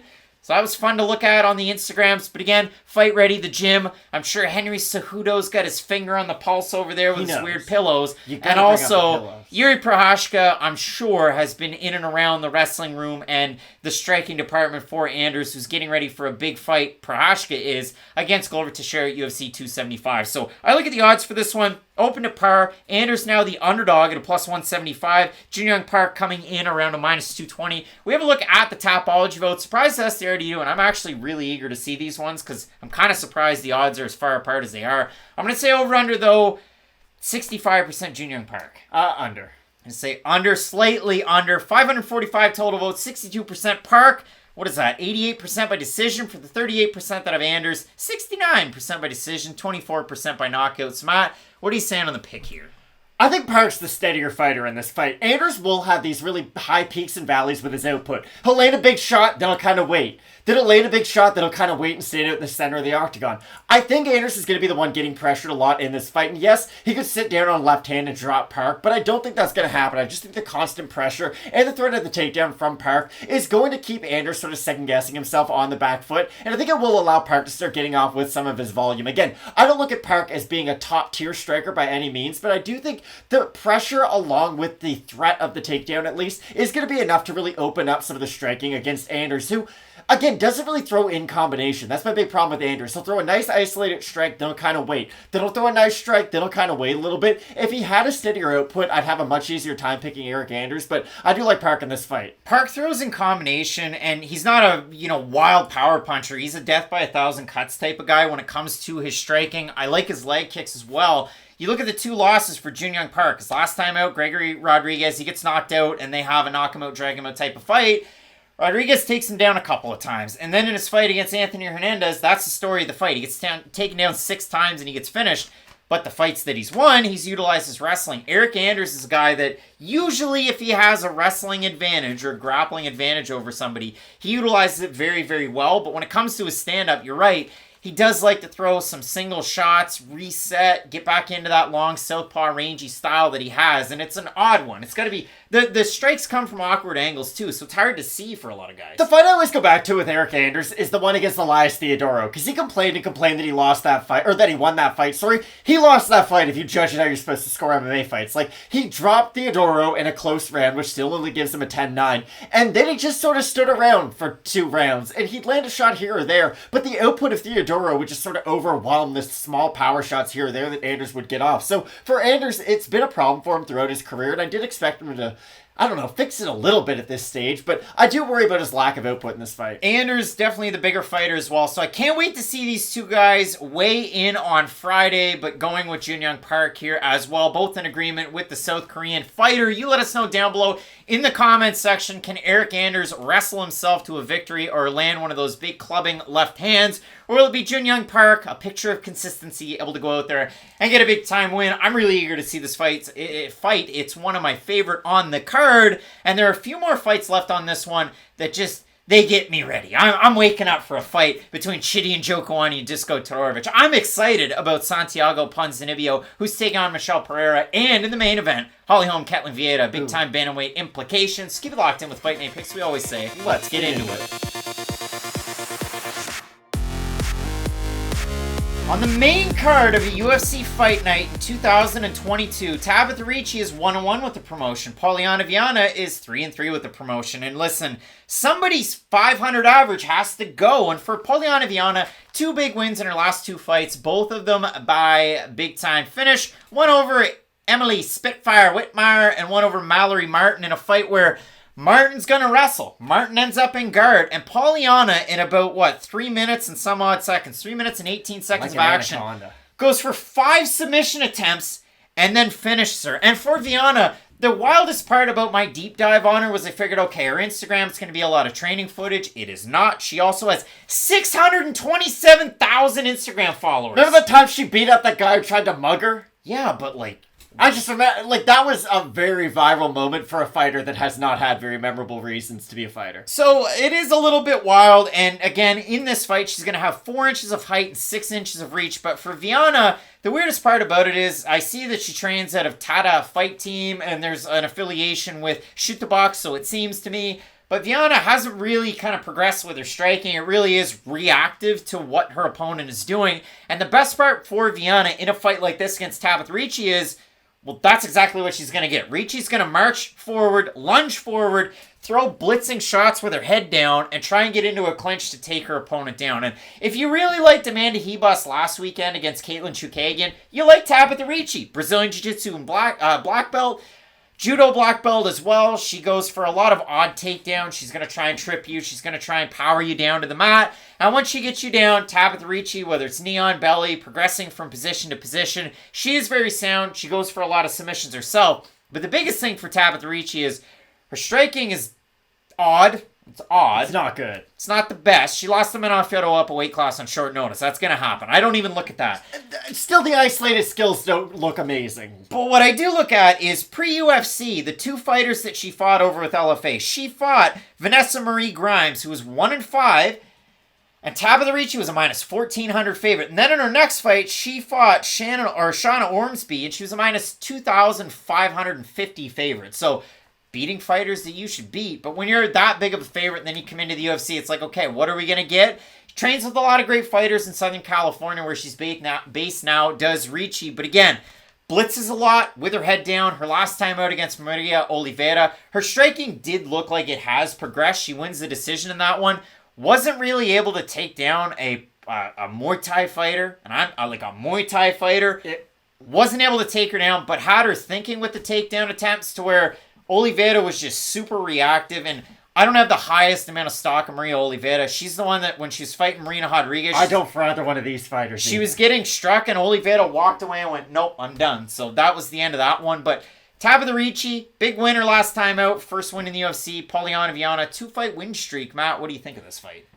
These are 2 fighters who have a lot of weaknesses in their games. And it's not an issue. It's just at a certain point when they do get into the top 15, if they ever do, and I don't expect that to happen, it is going to be a very big problem. Like, if we get 15 minutes of striking between these 2 fighters, Dana White's going to be as red as, I don't know, any of these squares behind us, and he's going to be talking about how bad the fight was, and neither one of these fighters will be in the UFC. It will be that bad, because it will be Ricci, like you said, putting her head basically down to the ground like she's trying to do, like she's swimming, just looking from side to side, because... Like a baby shark? Like a baby shark, do. But you do really worry about that kind of a style when she is able to fight fighters who are more than just one note. And for Polyana Viana, you're right, she doesn't strike in a way, or really just fight in a way that's conductive to her own body style whatsoever. If she did sit down on some of her strikes, physically, she's huge for this weight class. She probably would have decent pop on the end of her shots, but it's all very slow, it's all very basic. She kind of looks stiff on the feet, and striking's probably the one area where she would be able to exploit Tabatha Ricci in this matchup. Now, on the mat, I know a lot of people are excited about Polyana Viana, and her jiu-jitsu is decent off her back, but I don't look at her as someone who's going to go out there and get a lot of sweeps off her back. She'll take advantage of some of the weaknesses that her opponents show her, but it's never her going from full guard to half guard to side control, then getting the back, and then doing like a Charles Oliveira threatening with a rear naked choke into an armbar. You don't look at the things Viana do, and you never think that it's really high level. And the same thing with Ricci with her striking. It has improved maybe a little bit, but it's still extremely wild, and it's not consistent enough for her to go out there and win 15-minute fights just on her feet. So I think the grappling in this fight will be fun. It probably will be a lot of scrambles between these 2 fighters, which should it probably make for the best version entertainment-wise between these 2. But it really does matter who's going to end up on top after a lot of those exchanges, because if Ricci's the one in top position, she'll be able to progress past the guard of Viana, I do believe. Now, that is the big key to this fight. Viana is long, has very long legs, and she does utilize even her closed guard very well defensively. So if she's able to keep the fight in that position, maybe she'll create sort of a stalemate and the fight will get back up to the feet. But I do favor Ricci just because I think she's going to end up on top throughout a lot of these scrambles. Just like Jake Hadley and Alan Nascimento last weekend. But again, when I do look at this one, you talk about it. Lots of, positives that you can take out of their games, but a lot of negatives as well. It's almost like if you're a baseball team and you have somebody on the team like John McDonald or Steven Drew. Their defense is great. It's amazing. Defense can win games, especially at the hot corner. Shout out to Kyle Higosiaka. Shortstop, second base. But then when that guy's batting like 150 and they're batting ninth in your order, it's time to cut loose and cut the dead weight. Like, there are positives and negatives. And with both of these two, there's some really big positives. Both are great at jiu-jitsu. Polyana Viana is a brown belt in jiu-jitsu. Tabatha Ricci is a black belt. But sometimes none of that matters. It's just the results you're getting inside of the cage. So, again, I have a hard time with this one, to be completely honest. You can watch all the tape you want, but it does get difficult at a point. Ricci opened a minus 200 favorite, minus 125 to 130 right now. You look at it for Viana, open to plus 170, plus 105. So again, those odds are closing into par. Viana has a decided advantage in terms of experience. She does have the win over Amanda Hebos on the regional scene, and also a big advantage in terms of her size. We have a look at the Tapology votes. Surprise to us there to you. I'm still going to say over under 67.5% Ricci. I'll say Ricci. I'm going to say Ricci. Oh, no. 537 total votes, 61% Viana, 74% by decision. For the 39% that have Ricci, 77% by decision.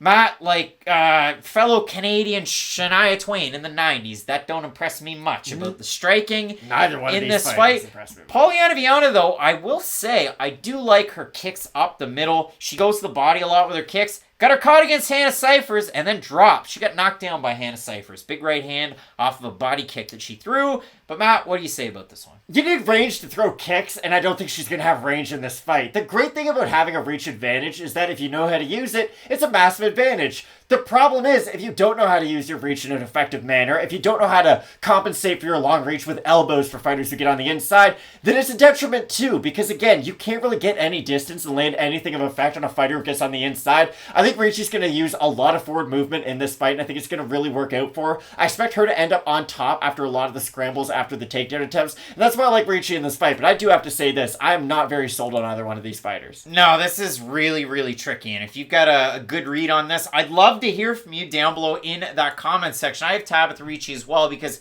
I like the forward movement. I don't love the winging punches, but I do like the skill set that she does possess against somebody like Polyana Viana. We've even seen Viana submitted in the UFC against... When are we ever going to see her fight again? Full Reptile's own. We're talking about Veronica Macedo. But again, Tabatha Ricci, good opportunity here this weekend. In a battle of Brazil, somebody from Brazil is going to win this fight. Unless there's an eye poke or a lady cup check or maybe a draw. So we'll see. Or no contest. There are a multitude of things that could happen. But we both have Baby Shark Tabatha Ricci to get the win. Big time fights left on this card. Chidi Njokuani, you've got Dusko Todorovic, you've got Santiago Ponzinibbio, you got me getting overly excited about his fight with Michel Pereira, and in the main event, Holly Holm, and one tricky fighter in Ketlen Vieira. Keep it locked in with Fight Night Picks, we always say. Let's get into it. Coming up this weekend, a possible fight of the night at middleweight, we have the Thunder, Dusko Todorovic. And listen, he sent Maki Pitolo running off to the Tough Enough promotion. Yes, did they spell tough and with an N and then hyphen UFF with two Fs? Maybe. Yes, they do. Tough off. But he did send him away. Big time first round finish there. He's off the schneid. He was on a 2-fight losing streak. Before that, he's off the schneid could mean anything. Very impressive with Dana White's Contender Series win over fellow Canadian Teddy Ash, unified champ, and a win over Daquan Townsend, where Dusko used a little known skill of his. See, he is a former Serbian grappling champion, and in that fight against Daquan, he was able to get into a big time top position, land a lot of ground and pound, able to get the win there. And that could definitely pay dividends in a fight like this against Chidi and Njokuani, because for what we know out of Chidi, he's had big fights. Like, this is a guy that's been in multiple Bellator, whether it be co-main or main event slots. And I know he lost to former champion Rafael Carvalho, but still, Chidi, for what it's worth,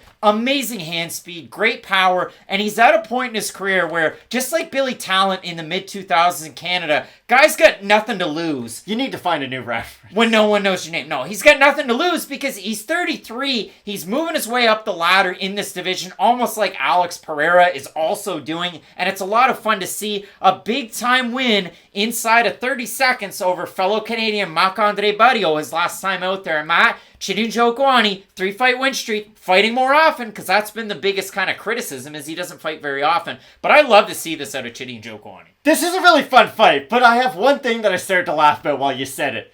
Dusko Todorovic took down Daquan Townsend, so of course it's going to work against everybody. This is the problem with Dusko. He fights a lot like Alexa Kammer, and that's not really a name that I ever thought I'd bring up on this channel as like a comparison, but remember Alexa Kammer, former training partner, could still be a training partner of Stipe? Yeah. They fight in a very upright stance. They have very good boxing. They will go to the wrestling. But my problem with Dusko is he's someone who leaves himself wide open more often than not, and he hasn't shown off the highest level of durability in a lot of his fights. Dusko gets rocked like it's going out of style. And even against Daquan Townsend, he was the much smaller guy in that fight. That should be pointed out. But Daquan was able to move forward and have some success with his own striking in that matchup. The difference was the hand speed of Dusko was just on another planet in that matchup. When he was able to back Daquan up to the fence, it was kind of game over from that that point on. I just don't think Dusko is going to be able to have that kind of advantage against a guy like Chidi and Njokuani, who, like you mentioned, you're never really worried, especially in his UFC debut, where the light's going to be too bright for him, where octagon jitter is going to be an issue. No, not at all. He's been there. He's done that in Bellator. That's a fairly big organization. I know a lot of our viewers might not be like the biggest Bellator fans, but you have to understand, like, Chidi and Njokuani was almost like an Anthony Smith level fighter in Bellator. You know what I mean? Like, hey, we need a main event spot.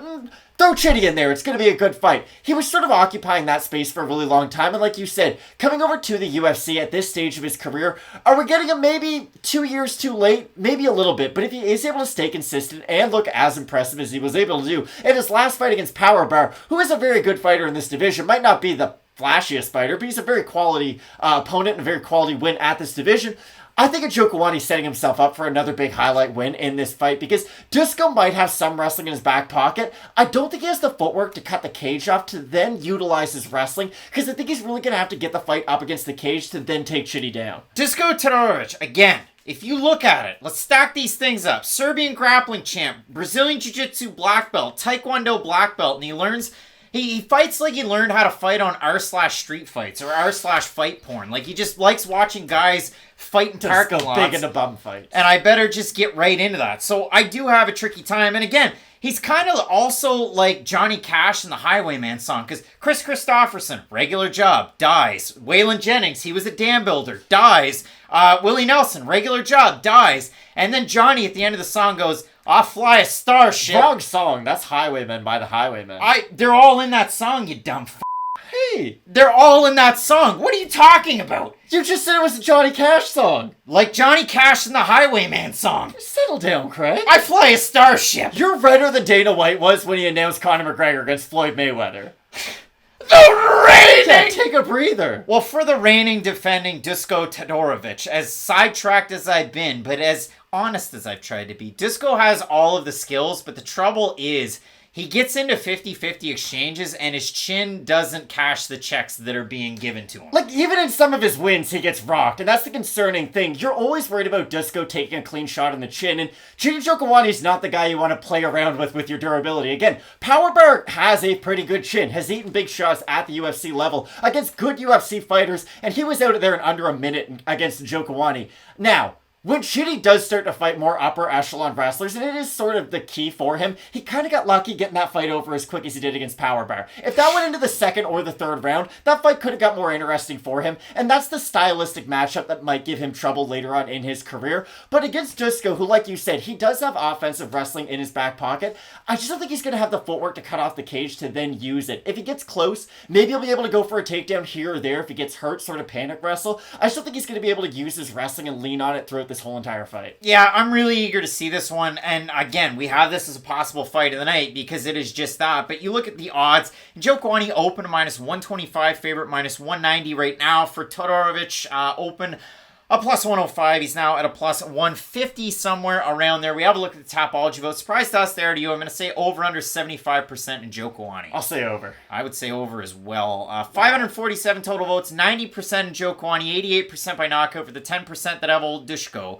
32% by decision, 46% by knockout. I think Chidi Njokuani wins this fight. I would love to see Mr. Dusko Todorovic go out there and wrestle. I would love nothing more than that. I think it would flip the world on its axis, but I think Chidi's going to go out there and outstrike old Dusko. I agree 100%. All right, both of us going with Chidi Bang Bang. They should let Michael C. Williams just come out just for one fight. And It'd be good. Just do that. He does light a fire for that, but both of us going with Njokuani to get the win. Can't wait to see Anthony Njokuani there possibly, former longtime UFC fighter, and it's a great one. There's two good fights left on this card. Ponzinibbio, Pereira, and in the main event, Holly Holm taking on Ketlen Vieira. You're not going to want to miss this. Keep it locked in with Fight Night Picks, we always say. Let's get into it.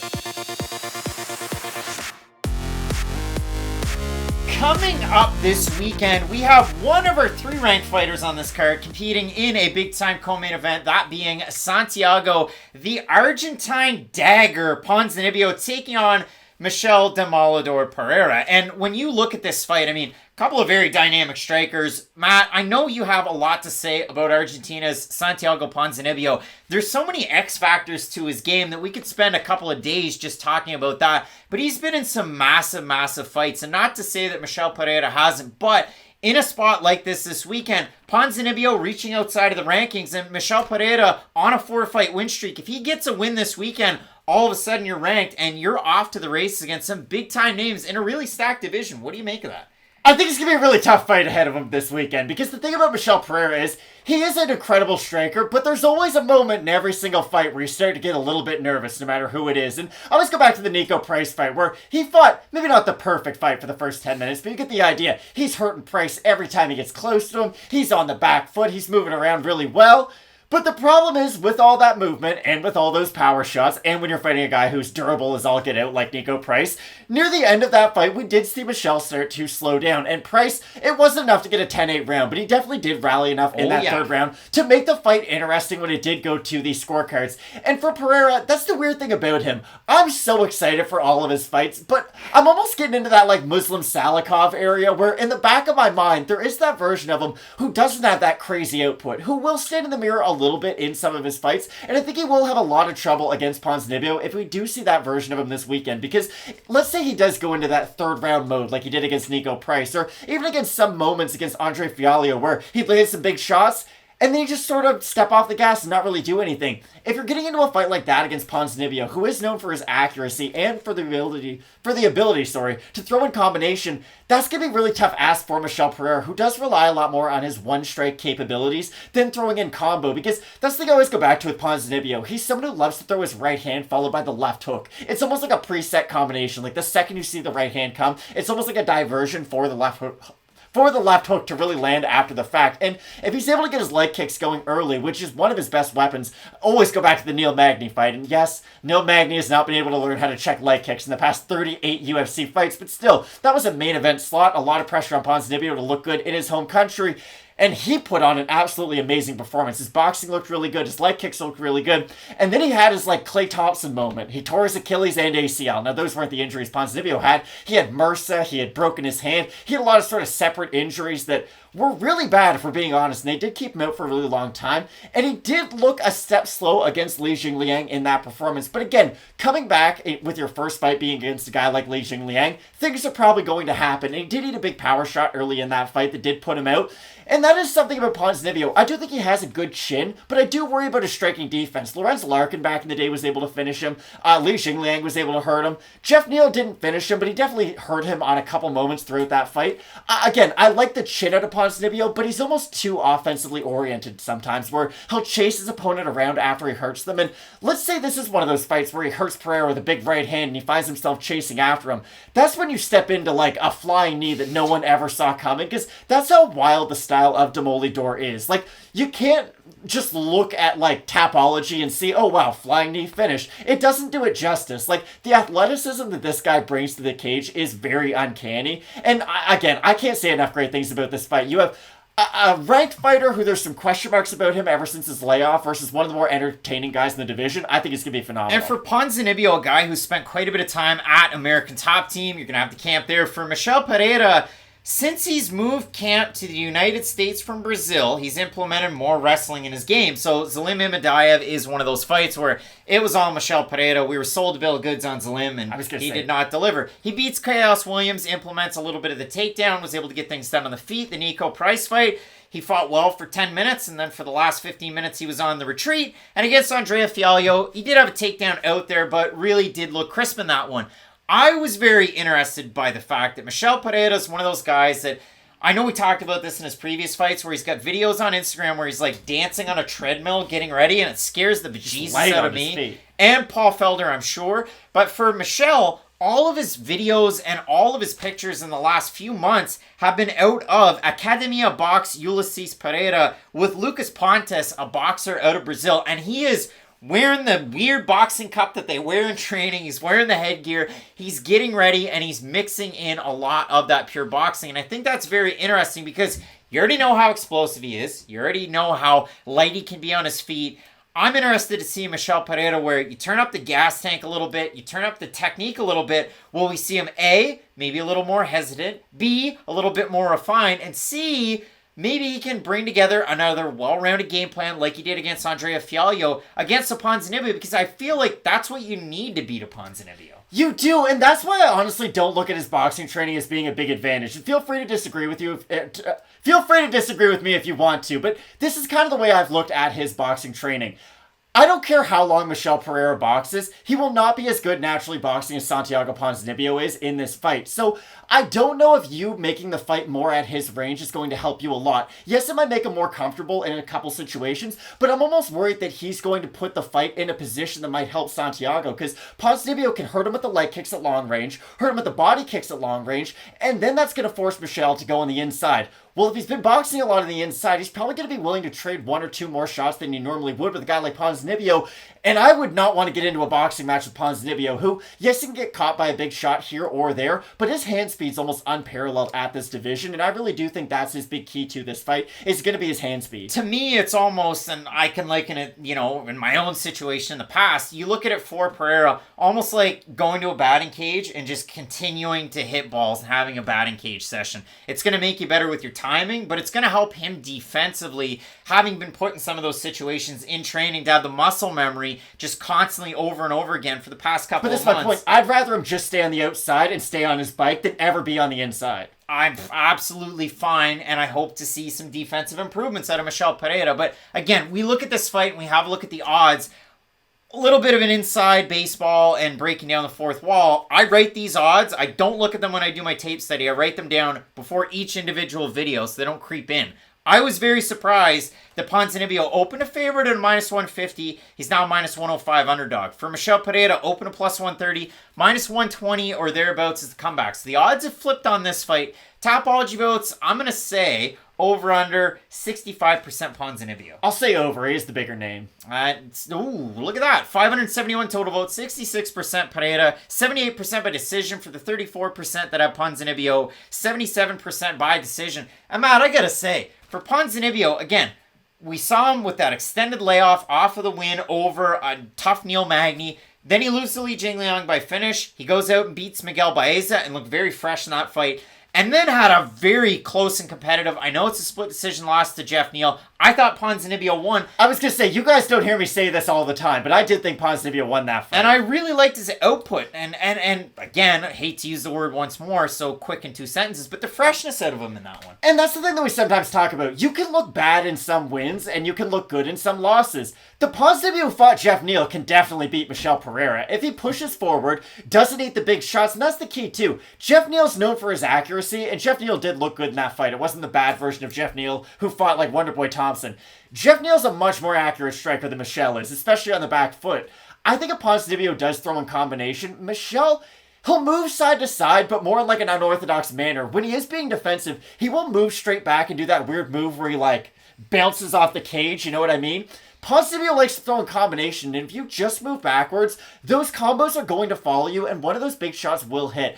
I just think that Michel Pereira's good ranges are also at Ponzinibbio's good ranges, and unless Michel can knock him out early, I do like Ponzinibbio by decision because I like his output. I like his cardio a lot, if we're being honest, because he's someone who can fight with a really high output and sustain it into the third round. So I like Ponzinibbio in this matchup. I'm a little worried about his chin at this stage of his career because he has been in a few hard fights, and he is a little bit older at this stage of his career, but I think he's the much more skilled fighter in this one. And Michel Pereira is really on the hot streak, not just due to the fact that he's on a 4-fight win streak, and they've all been entertaining, and you can gain something from each and every one of them. Sure.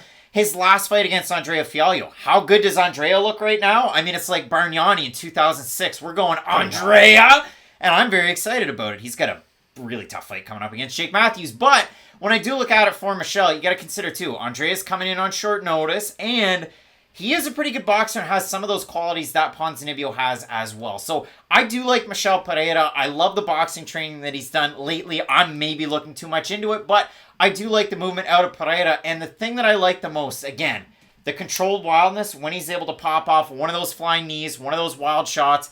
And if he's able to go out there and stun Ponzinibbio, I think Pereira has a good opportunity to get a win as well. I can certainly see Ponzinibbio going out there, fighting one of those wily veteran type of fights where he goes out there and grinds out a decision win. But man, I do like Michel Pereira here. But again, you can see positives and negatives for both guys. It's going to be a phenomenal fight. Again, we don't put it on the fight of the night screen because we think it's going to be one-sided. I just look at Michel's boxing training as being like when Jamal Hill told Paul Craig, hey, jiu-jitsu, you think you're pretty good at this? I've been working on a couple things in the gym too. I just don't think it's the range that he wants to fight this fight at. Maybe he will feel more comfortable there, but I do look at that as slightly more of a detriment than as a positive, because that's the range Ponzinibbio can get a lot of his work done at. But this is going to be a phenomenal fight because both guys are really durable, so I don't expect a fast knockout for either guy. This should be a great fight. Be sure to let us know down below in the comments section who you have in a big-time main event coming up with possible title implications after The Ultimate Fighter is concerned between Holly Holm and Ketlen Vieira. Keep it locked in with Fight Night Picks, and as we always say, let's get into it.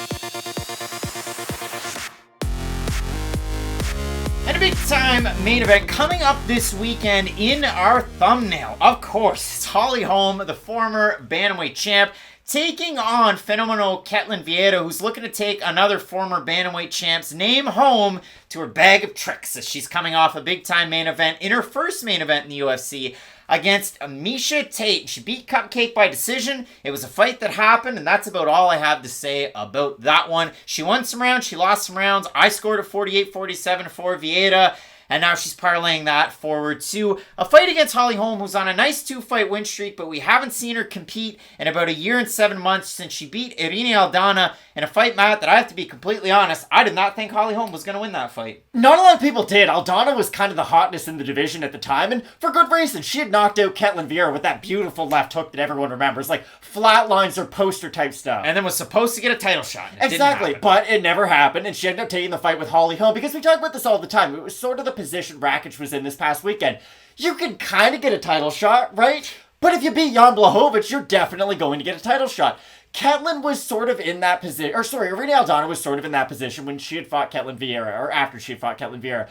But Holly Holm put on one of those old-fashioned ass-kickings that you do appreciate out of a 40-year-old in this division, because for Holly Holm, you never really expect to see a big evolution out of her game. You know the boxing's in her back pocket. You know how good of a kickboxer she is. She has shown some good offensive grappling here or there. I always go back to the Megan Anderson fight. But that's the thing. If I have to talk about an opponent like Megan Anderson to boost up your grappling, it sort of tells you where that fighter is with their grappling. Yes, they can use it in some fights, but it's probably not how they get their bread buttered at the end of the day. I do really like the movement out of Holly Holm. And interesting fact about Holly Holm, her name got brought up so much the week that Amanda Serrano fought Katie Taylor, it wasn't even funny. Because, fun fact, Eddie Hearn wants Holly Holm to fight Katie Taylor. That would be awesome. That would be a really, really fun fight. Now, Katie Taylor would beat her pillar to post. Holly Holm's a little bit older in her career. But still, it was cool to see Holly Holm get some kind of shine that week. Because that week really was to promote a lot of kind of former women's boxers who hadn't gotten their shine. It was nice to see Holly Holm get a little bit of promotion outside of the UFC. That's just a sidebar. The thing about Holm is, and you bring up the time off, when is Father Time going to catch up to her? Because at 40 years old, a movement-based fighter who's not big on finishes, and this is my big point, the UFC loves to throw Holly Holm in main events. I kind of talk about Chidi Njokuani was the Anthony Smith of Bellator, like, hey, we don't know who to be in the main event. Holly Holm was like that for a really long time, too, to the point where she main evented a pay-per-view that not a title was competed for. Like, it was a made-up pay-per-view that sold buys. People paid money to watch Holly Holm versus Jermaine Durandamy. That fight wasn't very good, but that's the thing about Holm. People are going to talk about her for the Ronda Rousey head kick knockout and all these great kickboxing and boxing accolades that she has. Inside the UFC octagon, she's not the most exciting striker, for being honest. She's very defensively sound. She uses low output, I would say, but the threat of high power behind her output.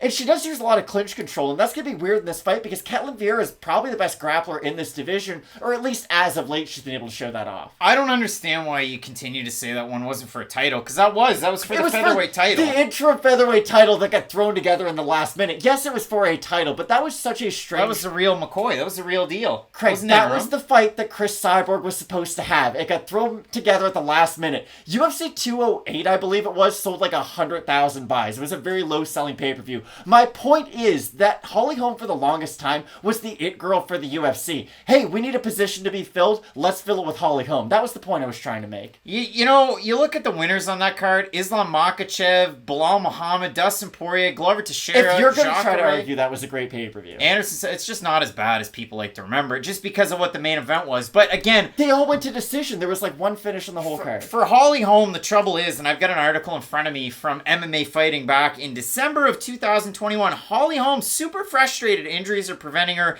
from pursuing potential fight against Juliana Pena. So, again, that's after Pena won the belt. And you go through it, there was a hamstring injury where she was supposed to take a fight, then she was out, and then she ends up winning a fight after 3 months of a torn hamstring. So, it's been wildness. Knee injuries, this and that for Holly Holm. According to Holm, the issues with her knee aren't anything that will require surgery, but will still keep her from competing in October. It's not anything like ACL or anything really big. It's more minor scope, arthroscopic stuff. It's definitely not a huge recovery. So it is interesting because Holly Holm's been out for a very long time due to injuries, whereas Ketlen Vieira, the fresher fighter, you look at her last number of fights, the loss to Aldana where she got finished, she beats good old Sijara Eubanks, loses to Yana Kunitskaya in a weird fight, and then beats Miesha Tate last time out by 3 rounds to 2. So if we have a look at the odds for this fight between these two top fighters in this UFC bantamweight division. Can I just say one thing? I felt like Ketlen Vieira did look pretty good against Miesha Tate. Her striking seemed to take at least half a level up in that fight because Vieira up until that point was a massive liability on the feet. She was someone who, if you look at her baseball war, it would be like all grappling, 0 stand-up. It'd be all offense, 0 defense. But I do feel like, at least against Miesha Tate, she was able to damage her a little bit more on the feet, and that was never something I felt comfortable seeing out of Ketlen Vieira up until that point. The problem was, what version of Miesha Tate did we see in that fight? Because Tate only had the one fight with her comeback, and then they immediately throw her into a main event against a genuinely top-ranked fighter in the division, so we still don't really know what version of Miesha Tate we're getting at this point. Like, could you imagine if fighters in the lightweight division took years off and were still able to come back and compete against the top 5, top 6 of the division? It would never happen. It's just kind of staggering that this division's kind of maintained the same like top 5 for this long. Well, I mean, parlay that forward to this weekend. So your number 2 ranked Holly Holm is open a minus 210 favorite, minus 227 on best fight odds. Vieira open a plus 180, still roughly there, plus 190, somewhere around there. Threw it out to the vote over in the YouTube community tab. Bantamweight main event this weekend with a former champ meeting a rising contender. Who gets the win at UFC Vegas 55? And 74% of you picked the number 2 ranked Holly Holm to get the win over Ketlen Vieira. The comments over in the comments section, we've got Holly will patter around and outpoint Ketlen with strikes, defend takedowns, and win a decision. We've got Holm is 40 years old, but I don't think it will matter considering the fighting style she has. I see her winning a decision because this fight will most likely play out on the feet. And Holm is a better striker. I feel like Parker Porter is going to beat a gas Jailton Almeida because the MMA gods hate us. We've also got my money's on Ketlen. Holly is not only 40 years old, but more importantly, way too predictable. All she does is throw the 1-2 punch combo, rear leg kick, and my home. So listen, Matt, the fans are going with Holly Holm. The odds are on Holly Holm. She hasn't fought in about 2 years due to injuries. Will she win this weekend? I'm sorry, UFC 208 was terrible. It was one of the worst pay-per-views of all time. I think Holly Holm stylistically can get it done this weekend. If she is able to fight like the fighter who looked good against Irene Aldana. The strange thing is, though, Aldana and Vieira seem like they are in the same position in this division, even though Aldana does have such a resounding win over Vieira, and it was such an impactful one, too. It's just so strange with Vieira, because again, on the feet, I don't think she has an answer for any of the striking of Holly Holm. And not that Holm's going to knock her out or anything. Holm will probably, like that commenter has said, pitter-patter, use some of her kicks, stay on the back foot. But if Vieira does get her down to the mat, we've seen her submission ability throughout her entire career. Ever so slightly, I am going to favor Holly Holm in this matchup, just because I do think she's going to be able to keep the fight to the feet. She's had really good takedown defense, and if you go back through a lot of her career, yes, Miesha Tate was able to get that, like, Hail Mary takedown and rear naked choke, but Holly Holm's footwork is good enough to defend most takedowns, and I think it'll be good enough for her to win at least 3 of the 5 rounds, hopefully, against Ketlen Vieira, and that's how I think the fight's probably going to go. Yeah, it really is a tricky one. I ever so slightly have Holly Holm as well, but I don't have a ton of confidence in it, just due to the fact that the injuries and the layoffs for Holly Holm. You don't often see top fighters in a weight class miss about 2 years and then progress as they get to 40. Now, again, she trains with Arlene Blencoe, a very, very good striker in her own right, but not really the greatest in terms of her takedown defense. Had a fun fight against Chris Cyborg not that long ago. Damon Blackshear as well, who is a very interesting prospect. If you've never seen him fight, go out there and watch some of his tape. He can kind of get it done in a lot of different aspects. I like Holm for the volume on the feet. We saw that for Miesha Tate. Wasn't able to get her the winner last time out. But a much more dynamic striker is Holly Holm when compared to Tate. So both of us ever so slightly going with the US of A's. Holly Holm to get the win in the long-awaited return. But let us know down below in the comment section who you have. Because again, 74% of the fans early on going with Holm. But there's that little thing in the back of my head going, Ketlen Vieira is younger, she can mix in her takedowns, and we did see a bit of a striking progression from fight over fight in that last one where she took on Miesha Tate, where she could certainly pull out a win. So you're going to want to check out Question Mark Kicks, Matt. When does that happen? 2 hours before the fight start. Now, we thought it was 2 hours before the fight start last weekend. They decided to have the latest Fight Night card Exactly. ever. The fight started a little late. That's on us. Mistake won't happen again next week. But this should be a really fun fight. And there are a couple fights where, I'm kind of waiting until I see both of them on the scales to make that final pick. So QMK should be good. I'm always really excited for that show. So yeah, make sure you tune in 2 hours before the first prelim starts. Should be a fun one. Let us know again in the comments section on the YouTubes, the Spotifys, the Apple Podcasts as well. Check out those shows, and it should be a big time fight week. So keep it locked in with Fight Night Picks. We always say, Let's get into it.